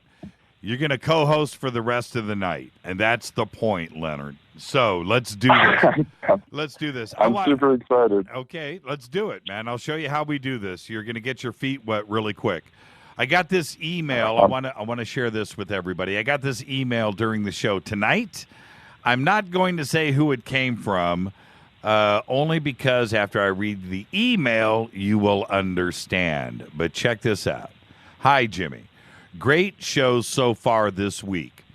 We really are getting to our learn on, and I can't usually listen live. I wanted to tell you that my wife and I attended the MUFON conference in Erie, Pennsylvania this past weekend. We met Peter Robbins. We met Tom Werman, and we met Don Schmidt, and Don Schmidt is in all caps. Mr. Schmidt started his presentation with his take on the reveal of the Roswell Slides. He spoke for about 15 to 20 minutes and then asked our permission, the audience, to continue, thinking perhaps his credibility was gone. And of course, we all wanted to hear him. He was apologetic. He was embarrassed, he was humble, and he was very credible. He said that it was difficult to show up in Erie, but that he had decided that he must move on regardless of what happened. At that time, he still seemed uncertain about what the slides actually depicted. He very wisely stated that he wanted to leave further analysis up to scientists. Listening to Richard Dolan last night, it seems as though he may have obtained some more information. I think Richard said he now believes it's a mummy. I don't think he was quite there on Saturday. More curious to me was that he discussed the multiple attempts to decipher the plaque before the reveal. But yet it was figured out almost immediately afterwards. He feels that there must have been some interference in the project all along. By the way, I got to make a comment to Don. Of course, I plugged Fade to Black by Jimmy Church. Again, thanks, blah, blah, blah, blah, blah, signed by, somebody. And I just don't want to reveal who sent me this email because he was there, and I don't want everybody to get uncomfortable about that. But I found that very interesting. And Leonard, go ahead. So what did he mean by tampered with? That's interesting. Yes. And he, he said, and I'm quoting here, I'm quoting his quotes. He's got this quoted in the email, that he feels that there must have been some interference in the project all along. And I find that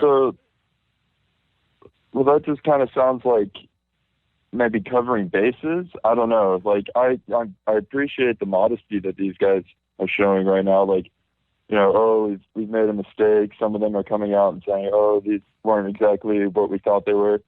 But I think that saying that there was some quote interference seems like a last ditch effort to try to make it bigger than what it is. You know what I mean? I don't want to sound too skeptical because I'm no expert. I don't know what's on the slides, but from what I've come to understand and come to study about these things, it's just that I don't know.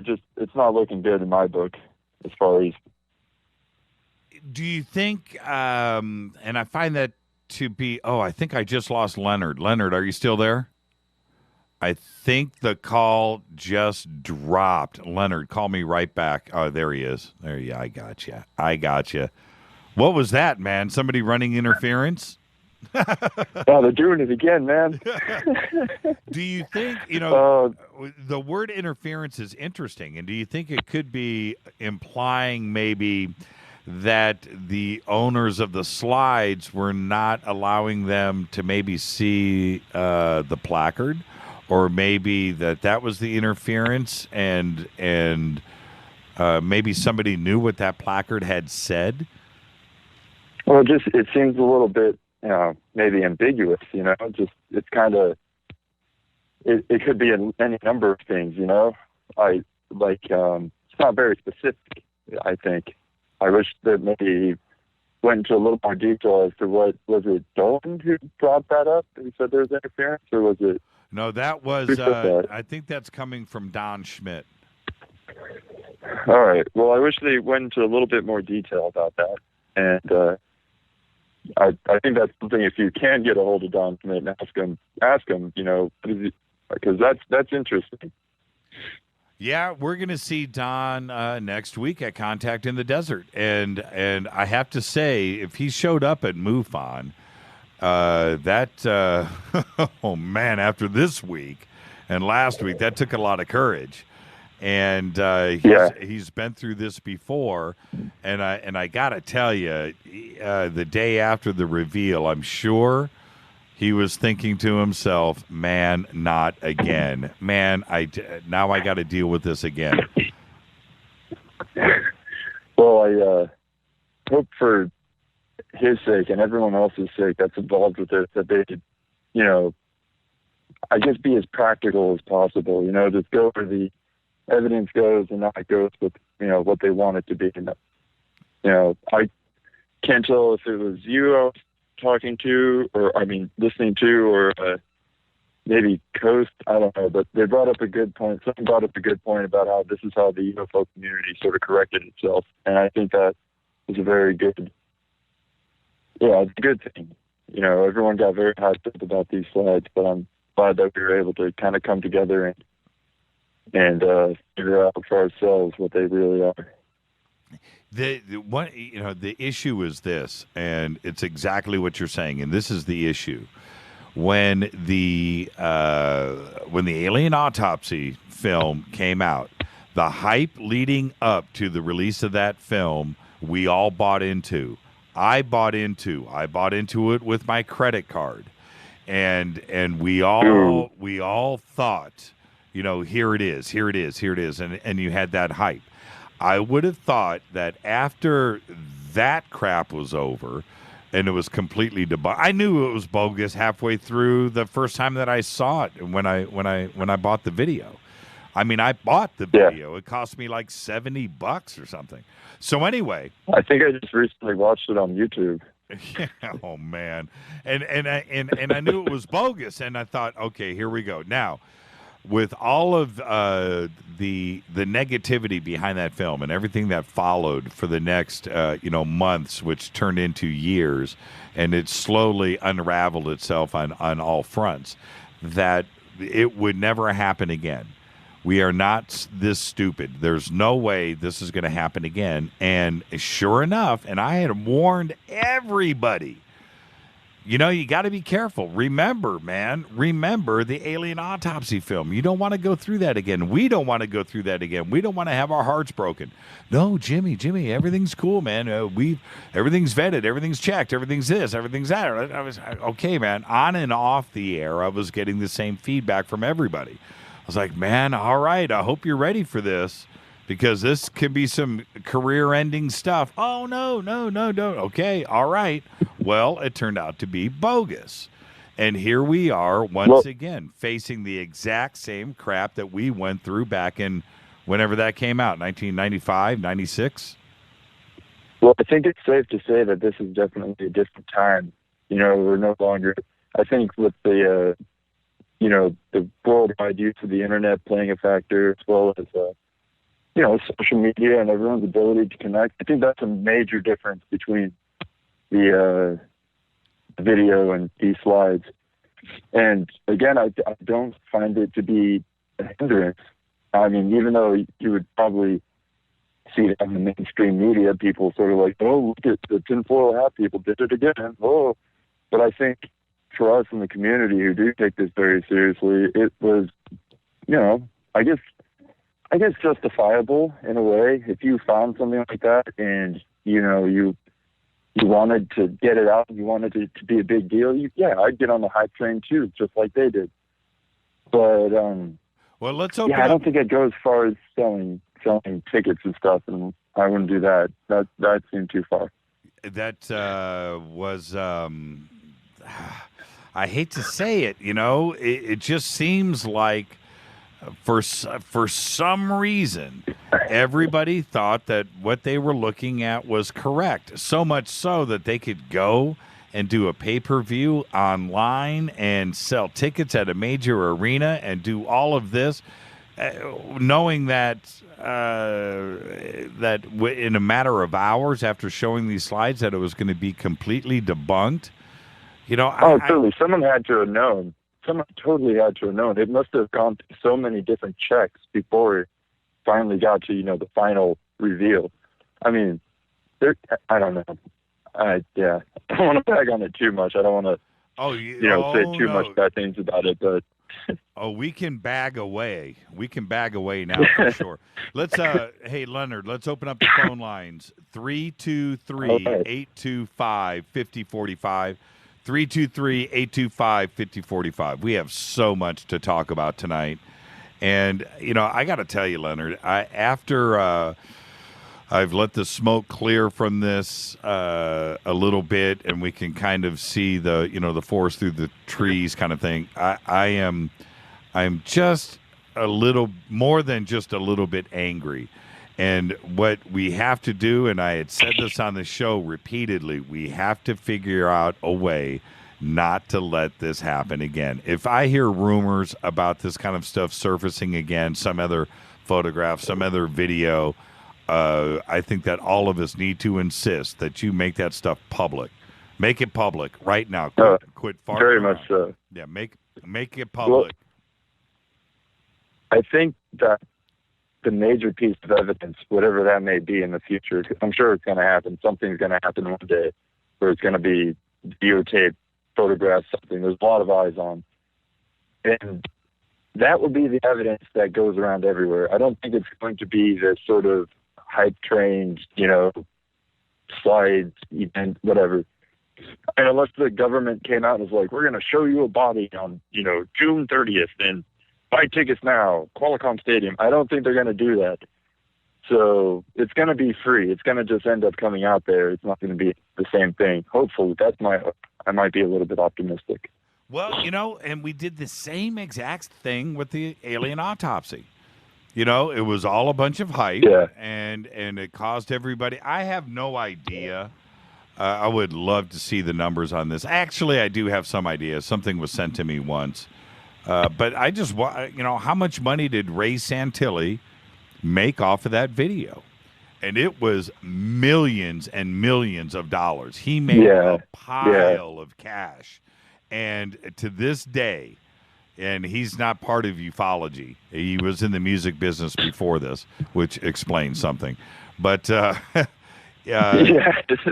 you be careful, Jimmy. Be careful. You don't want to go down that path with your history. Yeah, right. Exactly.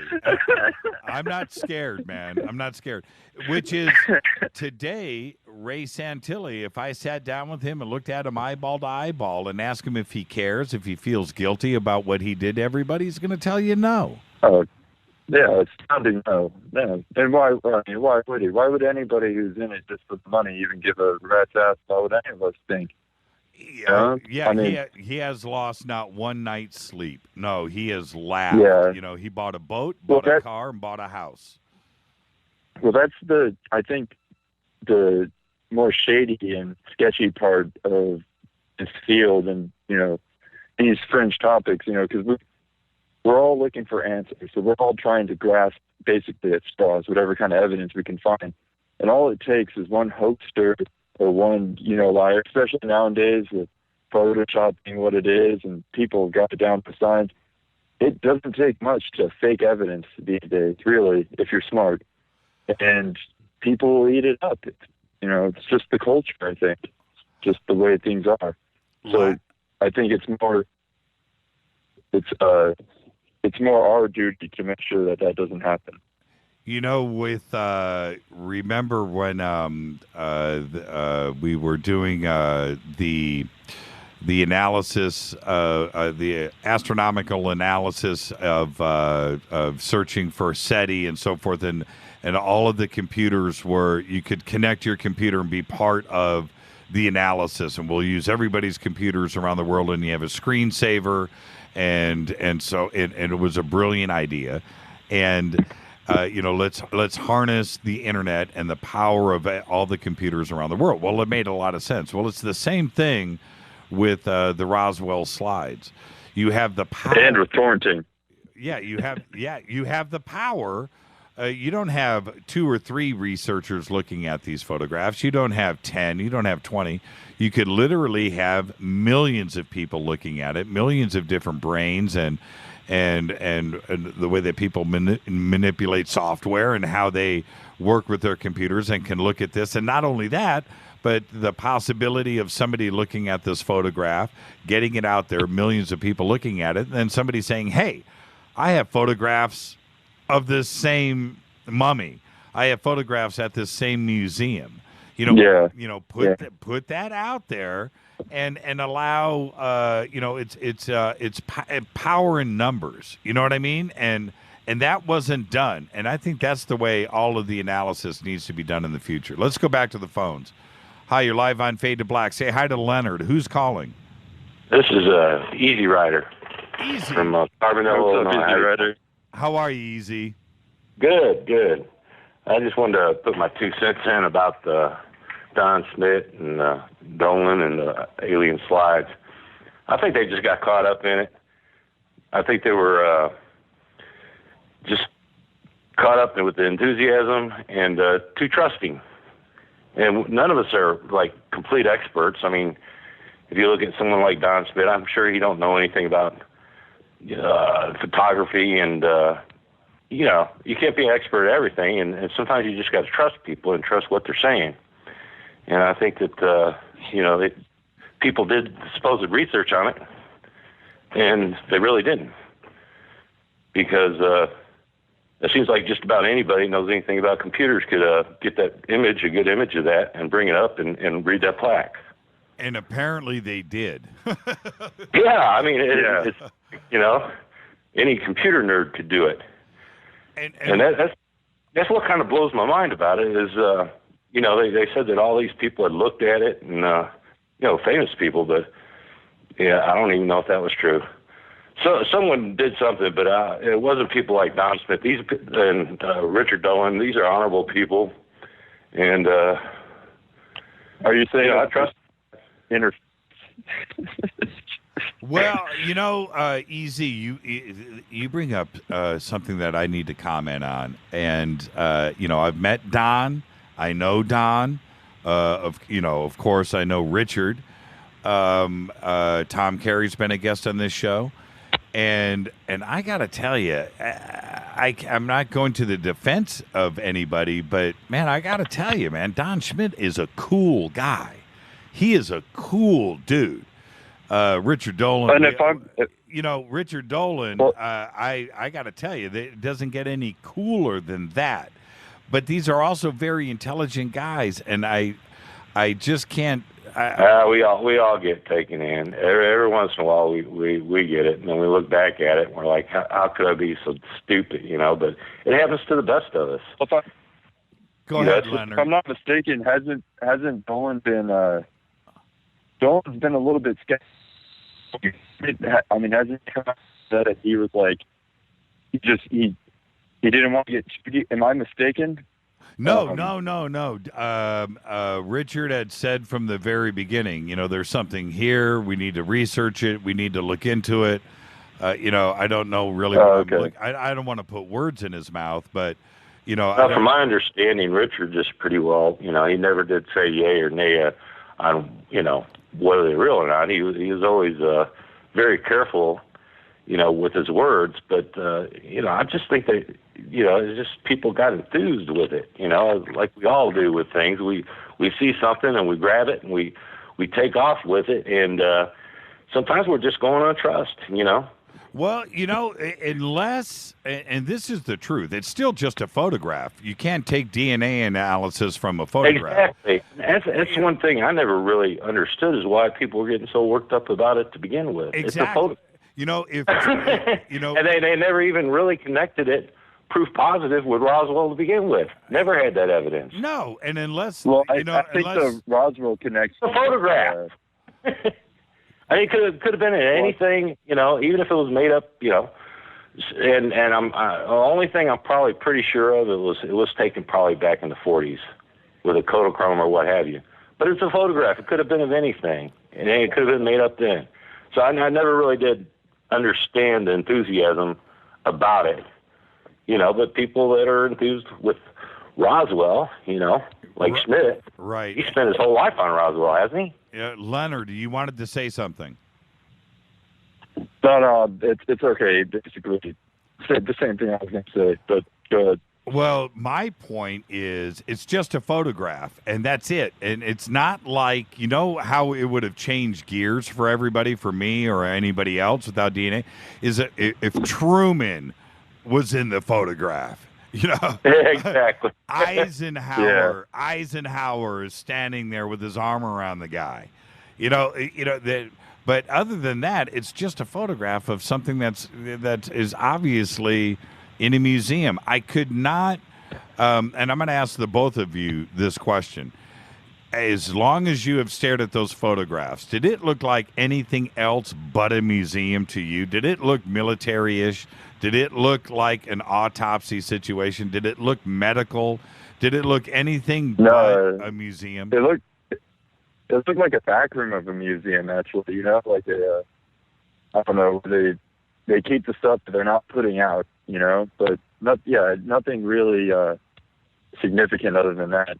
Yeah, it came off as a museum, but I've only seen the one picture, I know there's, 4 more out there? I haven't really looked at those ones yet, but no, there's just basically the same thing. Yeah, there's just 2. It's the same one. One has got a guy, the side of a gentleman, and then the one that's the most famous one is the one with the lady in it. What about you, EZ? Did you see anything but a museum? Did it look military to you at all? Well, it sure didn't look scientific. It looked like some kind of observation platform. I couldn't exactly tell. I couldn't tell it was, specifically a museum, but from the casing, it looked like an observation, which made me think if they had a body like this, why wouldn't it be in some kind of frozen condition? Or, it didn't make sense to me. I got to thank you for the phone call, EZ. We're going to head into a break. All the best. All the best. All right, great talking to you, Jimmy. You guys have a good one. Yeah, thank you, EZ. Leonard, you stay right there. Let's take a quick break, our last one for the evening, and we'll roll into the end of the night. Stay with us, Leonard. This is... Yeah, right on. This is Fade to Black, bespoke radio for the masses. I'm your host, Jimmy Church. We'll be back right after this. We got a special co-host right now. It's Leonard. Leonard, say your name backwards. Judge Samaj Saz Dranilo. That's what I'm talking about. We'll be back right after this short break. Stay with us.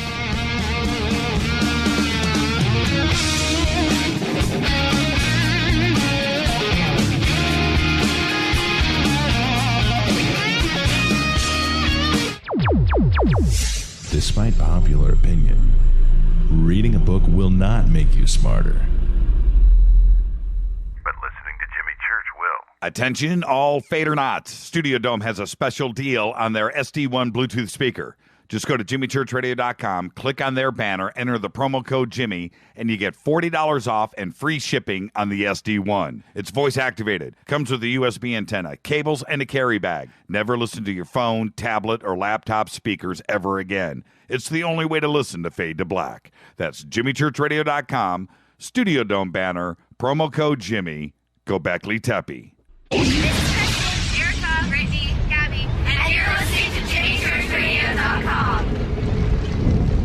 It's not a lifestyle we chose. We were born this way. KGRARadio.com. This is Jimmy Church of Fade to Black. May arrives soon, and with it comes another Contact in the Desert. So join me in Joshua Tree, California, for the 3rd annual Contact in the Desert Conference being held May 29th through the 31st. 2015 brings another awesome lineup of speakers, including publisher of Legendary Times, Giorgio Tsoukalos, New York Times bestselling author David Wilcock, journalist and conspiracy expert Jim Mars, former head of UFO Project for the MOD Nick Pope, investigative reporter Linda Moulton Howe, author and contactee Travis Walton, UFO historian Richard Dolan, and many more. You don't want to miss this. Fade to Black and KGRA will be there broadcasting live May 29th. Just visit contactinthedesert.com for tickets and information. That's contactinthedesert.com. This is KJCR at jimmychurchradio.com.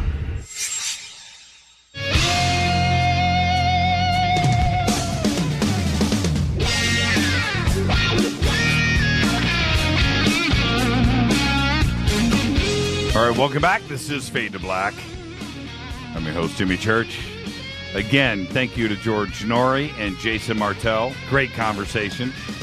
In case you missed it, you can catch the replay right after the show. Of course, the podcast. You just go to jimmychurchradio.com, click on podcast, and you can subscribe. $2 a month. And check this out. Apple, Google, and a host of other tech companies and cryptology experts have signed a letter sent to President Obama calling on his administration to stem any proposal that seeks to weaken encryption security to benefit policing agencies. More than 140 firms, technologists, and security experts sent a letter to the White House yesterday calling for the protection of encrypted data on smartphones and other communication devices from law enforcement. I got to tell you, the White House has got to respond to this. And Leonard, you dropped again, man. Are you there? I'm here. I apologize for that. You know what? You have a very devoted guest host tonight. I'm actually standing in the middle of my field next to my chickens, just to get a good cell phone reception. Hey, man, well, you sound like you're right here in the studio. And Leonard, where are you? Nashville? No, I'm actually in this little pocket of the Bay Area called Loma Mar. Oh. And I was looking at your area code. I didn't know that was up north. I was thinking that was back east. No, it's up here in the Bay Area. How far north of the Bay? Let's see. So I'm about 30 minutes north of Santa Cruz, and then about 10 minutes inland. But it's a pretty hidden area, I'll tell you that. It's my little secret. Are you? Do you surf? No, I'm afraid of the waters out here. They're really dark and scary and full of sharks, and I'm just not down with that. My brothers surf. And I think they're idiots. I look out there and it's just a big blue ball of death to me. I have no interest. Okay, here we go. I believe this is the one and only Dino. Dino, say hi to Leonard.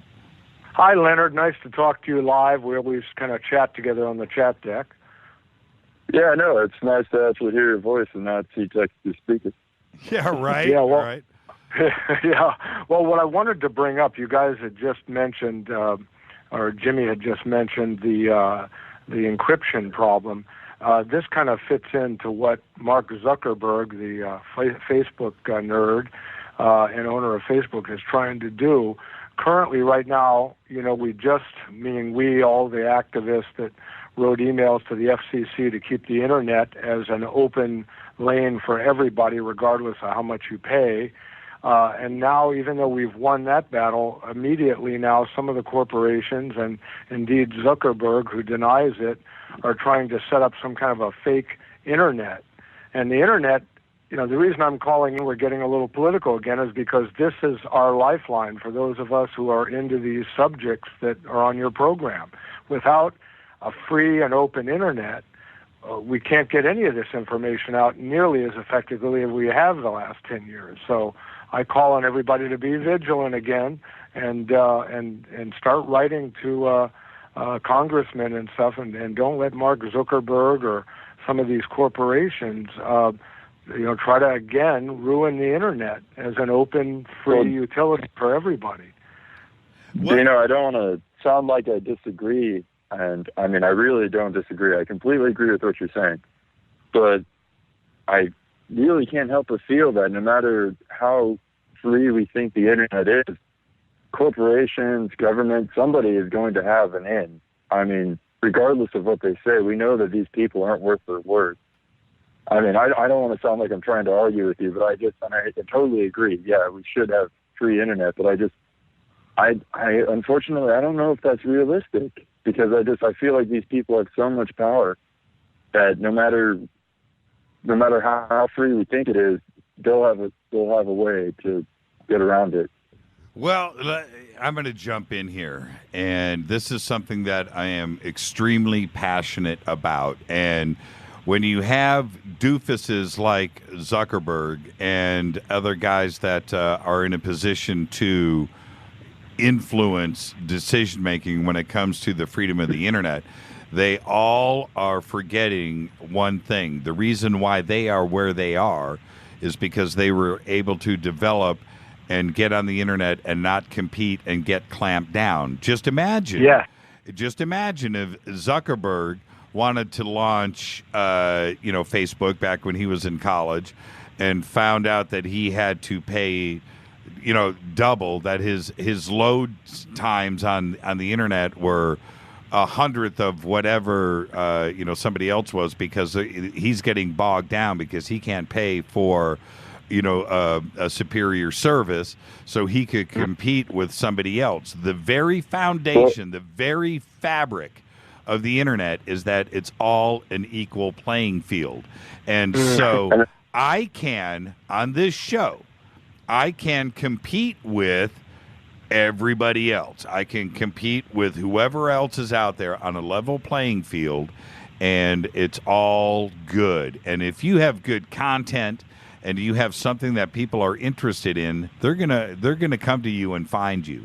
But if you have good content and you're smart and you're this and that, but you're broke and you can't afford to pay, to have your stuff up there at the same speed as other competing stuff that is inferior product, but because somebody's got money and they are able to have the speed on their site, and you have something that's better, but nobody will see you. Somebody's going to go click on your site and wait, and wait for your stuff to come up. Look, I run audio, and we'll be running some video, but it takes a certain amount of bandwidth to run this show, to have you guys talking to me in real time, to have somebody connected over from Madrid, Spain. And it takes a lot of bandwidth, and all of this is being pumped out of the studio. I need a big window to get this out of here. And I do. And I don't think it's lost on them, especially Zuckerberg, that fact that you just said about, the internet made him. In fact, I would say that he hasn't forgotten it. He might know this all too well, and he's pulling strings to make it so none of us have that opportunity that he had. Him and all the other people who are trying to control the internet and slow down speeds like that, I think they're all very, very much aware of the power that the internet has, and they want to slow it down. Well, and look at it. Let's flip it over. Let's go backwards for a second.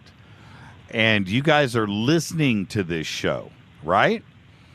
What if you couldn't listen to this show because Netflix wants to pay extra so they can have a better upload and download of their product because they're competing against, pick something else out, Hulu, I don't care, pick another service out that is streaming video, and because of that you can't access this show because during prime time all of these live streaming feeds are going down and they're taking over the internet, and you can't go and listen to this show unless you pay to listen to this show. Is that cool? No, it's not. And that's the very foundation of what made the internet great, is that it was an equal, free playing field, unregulated, and that's it. And I just, man, if this stuff, if it would have gone down and passed, I would have lost my mind. It would have just been very, very, very uncool that I've got to go in now and compete against Netflix. I can't compete against Netflix. I can't compete against that bandwidth and what they are willing to pay for it. Well, you've explained it well. Optimistic. One at a time, guys. Go ahead, Leonard. Go ahead, Dino. Sorry. No, go ahead, Dino. Sorry. Well, I just wanted to jump in. That you've explained it well, Jimmy, and I'm not, again, debating Leonard here, but Allison Bell has brought up a good thing on the chat, that how do we know it's not a fake internet already? When we speak about black budgets and secret societies and technology that may be 50, 100, how many years ahead that some of the breakaway folks have, then maybe our internet is actually slow and inferior. But I wanted to remind Leonard and you, Jimmy knows, that we run the government. Even though there's a lot of, side people there taking away power from us, we have to remind, like we reminded the FCC recently, that you work for us. This is the American people. This is not special interests. And even though, yes, special interests are tweaking things and getting in, you constantly have to be vigilant, and you constantly have to, whether it's approaching your congressperson, and if they turn off, then you make a public statement at a public forum, at your town hall meeting, at any chance you get anywhere, like I'm doing tonight. And if enough people do that, even people who are people who are not as prone to activism, they can at least mention it and talk about it and then start to take action. And it doesn't mean you have to march on the street, although some people, that's the way they handle it. But this is the key. If technology is being hidden from us, we have to constantly be pushing and chipping away, whether it's Freedom of Information Act to get documents. And that reminds me, Jimmy, that's my point. But after Contact in the Desert, if you want me, I will again offer, as I did a few months ago, to approach this internet archive that is nearby me here and see if we can get some of those folks who are deciding what to archive on the show and talk to them. Well, I think another problem is, too, Dino, is that these people that we're talking about, they seem to be way ahead of the curve than us. They, how many years were they doing the NSA spying before we eventually caught on? How many years were they doing the data collection before we began to catch on? These guys they implement these policies and they do these things with the internet or with society or whatever, and they do it without our knowledge, and it's not till the aftermath. We all have our Captain Foresight goggles on. We look back and we're like, oh, this is the way we should have done it, but it's already too late, I think. And I think trying to make I guess I would call it call me communist, but a people's internet, the public's internet rather than the either corporate or government-controlled internet might hinder that, but only so much. I still feel like they would still have a back door into even that in a perfect world. Well, let me jump in and just say that those decisions, Leonard, that you're talking about, well, and Dino and myself, but those decisions, when they go into law, those decisions are not based on ethics and morals. Those decisions are made on lobbying money. That's what that decision is made on. Yeah, stuff. You're not going to have it's based on money. That's what the votes are based on. You're not going to ever have a politician stand up, but when it comes to something like this, and say no, this is a moral issue. The internet was based on this, and this is not going to change, and that's it. No, those decisions are based on money. Good point is that. Jimmy, excuse me, but a good point has been raised. Everything we're talking about, how was the internet originally set up? Come on. It was originally set up by the military and by scientists so they could share information privately among themselves. And the military said, well, you know, after any kind of nuclear or natural holocaust, at least we'll still be able to communicate even if the radio waves and phones are down. So we have to be suspicious of that. Well, and they, you know, they still have back doors and connections and all these secret projects going on where, in case, even to this day, in case of a nuclear or EMP or flare, those people are still going to be connected regardless. They've got ways, man. They're sneaky. Well, exactly. But again, I don't think that when you see reaction from people about I forget what they were calling that bill. What were they calling it? Net neutrality. Yeah, net neutrality.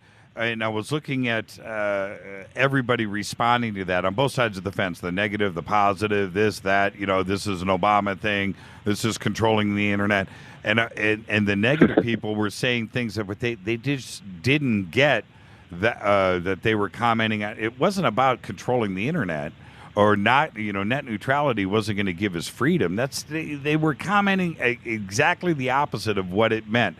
And also the positive people that were behind it were also, they didn't understand what they were commenting on. The point is very simple. There is no voting or any decision that's going to come out of Washington, good or bad on this, based on ethics. The decisions are going to be made based on money and our benefit or not, no doubt, coming out of it has nothing to do with anything except for how they're going to vote in Washington based on lobbying efforts and money coming at them. And whether it's, Netflix saying, no, we got to keep it clean. We don't want to go up against Amazon. Whatever. I don't care what it is. They don't want it or they do want it. It's all the decisions are going to come down based on lobbying money. That's where the votes are going to come from. It's not going to be those votes aren't going to happen because you spoke out or I spoke out or the audience spoke out. No, it's going to be because Facebook is got money behind this, or Amazon's got money behind this, or you guys pick somebody. Well, Jimmy, I think you're touching on a much bigger problem, and that's just the fact that our Congress, our government everything's bought out. There really is no longer this sense of I hate to say it, but I don't really even try to go and vote anymore because I'm pretty damn certain that it doesn't mean anything. My opinion doesn't matter, and it's not like these people have my best interest at mind, like you just said. But they count on that, Leonard. They count on that. They count on the fact that they've worn most of the voters down, and they say it doesn't matter anymore, and 25% of people voted last election, and that's way you get away with it. You got to remember, the government works for you, even if it's dysfunctional at this point. When you give up one of those very few rights you have to vote, and when you go just with the party line and you don't vote for independents, young people are starting to realize this, and that's how we'll turn it around without guns and bombs and terrorism. No, and I completely agree, Dino. I definitely agree, and I'm neither Democrat or Republican. You won't find me toting any side of the fence. But at the same time, I hate to say it, but even with the independents, I feel that if we did somehow get an independent into the White House, I can't help but speculate that chances are they're going to be bought out in some way or form, or blackmailed or something. And that's where term limits come in. Yeah, that's true. If you can take term limits for all these... One at a time, gentlemen, one at a time. Go ahead. Sorry. Remember, it's really bad radio to do one of two things: silence, or somebody talking over somebody else. Always remember. I was not going to him. That's all. I know. I'm trying not to conflict. I'm just trying to comment on each point. No. I'm not trying to argue. I'm like I said, I'm in complete agreement with Dino. And so we're on fader line, not firing line. Yeah, exactly. No, I think. Yeah, it's me. Sorry. But, and my point sorry. is, and I want to, I want everybody to understand where I am coming from on this, and if I can enlighten everybody just a little bit so they understand exactly what I am saying. I don't want the net to change. I want the dark net to stay where it is. I want the. I'm on live radio right now. Hey, Leonard, cover up your phone. Okay, listen. I'm back. Okay. I'm sorry. Okay, cover your phone. Remember, the whole world can hear you right now. Is this? I know. I don't want the internet to change.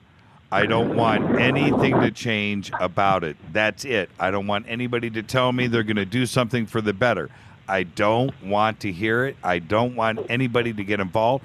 I don't want to have somebody who has got deep pockets that can take over the internet and choke down everything else because and web traffic and hubs and Cisco switchers getting bogged down because somebody can buy it.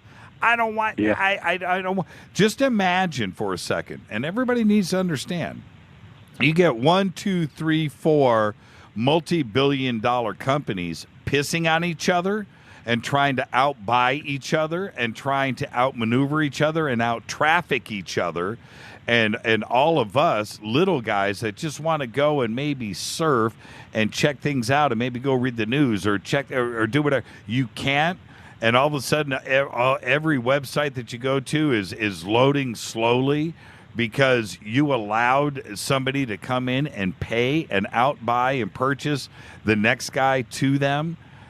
You don't want that, man. You do not want that.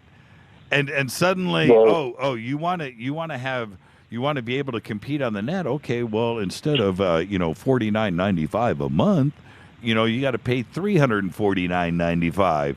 So your website will load quicker, and so you can get some. No, you don't want that, man.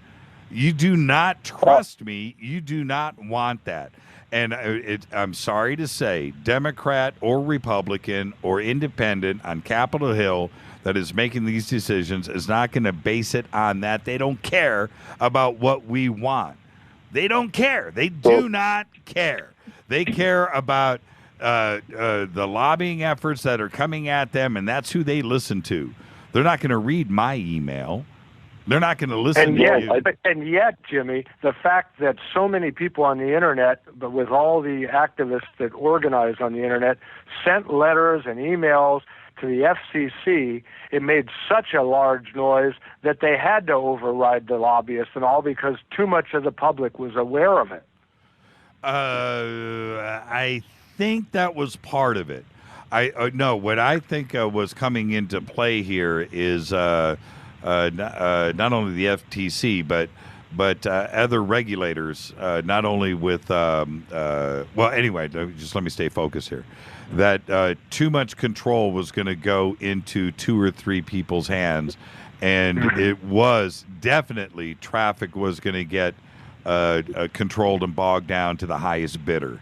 And they could not let that happen. And it comes into monopolies and other things come into play here. And there's only I thought there were laws against monopolies and stuff. I don't know why those aren't coming into play. Well, and when you look at the way that things have been playing out over the last couple of years, with Time Warner buying this and there's only 2 or 3 major things out there right now that are controlling all of the money and all of the communications, and so we can't have it just be one company. And man, I swear, we're about a month away from that happening at any moment. Well, I think Verizon is on AOL. What's that? The newspapers and all that stuff. Okay, one at a time. Leonard, speak. I'm sorry. I'm really sorry. I think Verizon just bought AOL. Yes. So, that just adds on to the less numbers of companies that are out there. So, sorry to keep interrupting. Well, no, I'll say this. AOL paid about $4 billion. I mean, Time Warner paid about $4. Was it Time Warner that bought it? No, Verizon. They paid about $4 billion too much for AOL. I know AOL's got their fingers in a lot of other pies, and there's reasons why, but I can't believe that they're still valued at $4.5 billion and why Verizon would go and do that. I know why they did, yes, but $4.5 billion? Oh, I wonder if they're still sending out those AOL discs, they used to find everywhere. They still just drive around tossing those out windows. I still got some packed away somewhere for an emergency. So, and I think everybody does. Dino, what were you going to say? I was going to say, and the thought I've had about all this, I mean, profit, just like oil companies have tried to control the energy market, and we're trying to make the internet a utility, like the FCC just said, we wouldn't be in this big mess. I mean, we're losing newspapers constantly, we're losing news sources, and we can't have that monopoly you talked about. But you know why we're in all this with the internet? It's because the aliens gave us at Roswell fiber optic cable. Yeah. I mean, you remember 10 years ago, I got on with a dial-up modem, and they were charging me $10 a month. It was kind of affordable. And I complained several years ago. I go, look, the Bay Area is one of the places where the internet got big, and now you're charging me 3 times as much, and I know you've got it on fiber optic, which is cheaper. Now, maybe Bear can call in, but isn't that cheaper to send the signal out with servers on fiber optic than it was with dial-up copper cable? So not only that, but they're slowing down our speeds, too. So, not only are you in the hub or the epicenter not only we are in the hub of the, creation of the internet, but they purposefully slow down our speeds. We have, the slowest internet speeds of any developed nation. It's embarrassing. Yeah. Well, also, this is something else, and then I've got to let both of you go. We got to wind the show down. Remember that back in the day when you were plugging in with your 28.8 modem and stuff, that there was a lot less people on the internet. Now, you not only have situations where houses have 3, 4, 5 computers and tablets, but another 3, 4, 5 cell phones, and your refrigerator, and your smart TV that's in every room. There's a lot more need to be accessing the internet on a daily basis out of every single household and every car and every airplane and every bus and every truck, and everything is now connected to the internet. Your wrist is connected 24/7. Back then, you were dialing in and signing in onto the internet and signing off because you could only stay on so many minutes. But now it's free 24/7. Everybody is just plugged in and going and going and going. And so there's a more need that continues every day. I got to wind off, guys. Thank you, Leonard. Okay, open the gate. That's all I say. Open the gate wide and let everybody have high-speed internet, because it's the only way freedom will stay alive. Have a good night. Bye. Thank you, Dino. Till tomorrow Good night, night. Dino. Good night. Leonard, you did a good job, my brother. Thank you. I had a great time. Can I quickly do just a quick shout-out before I get off the line, real fast? Right now. Super fast. All right. Hey, Sam. It's me, and I'm on the radio, and I love you, baby. All right, that's it. Thank you. Good night, Thank you so Leonard. much. That made my night. You got Good night. it. Thank you. Thank you, Leonard. All right. Wow, what a night. And we are at the end of everything. Man, I had this one thing. How much time do I have? I've got about 20 seconds. Let me get this in. I got to get this in. Check this out. Being the Queen of England has many benefits. Among them is, and stay with me on this for a second, many landowners over in the UK must also pay a quit rent. Quit rent, a kind of tax on their property paid back to the monarch. Some are pretty unusual. Check this out. Like, the owner of Southlamere Castle must set out 3 glasses of port wine on New Year's Eve for the grandmother of James IV of Scotland. That's right. For reference, James IV of Scotland served from 1474 to 1513. The owner of Fowlis must deliver, when required, a snowball in midsummer.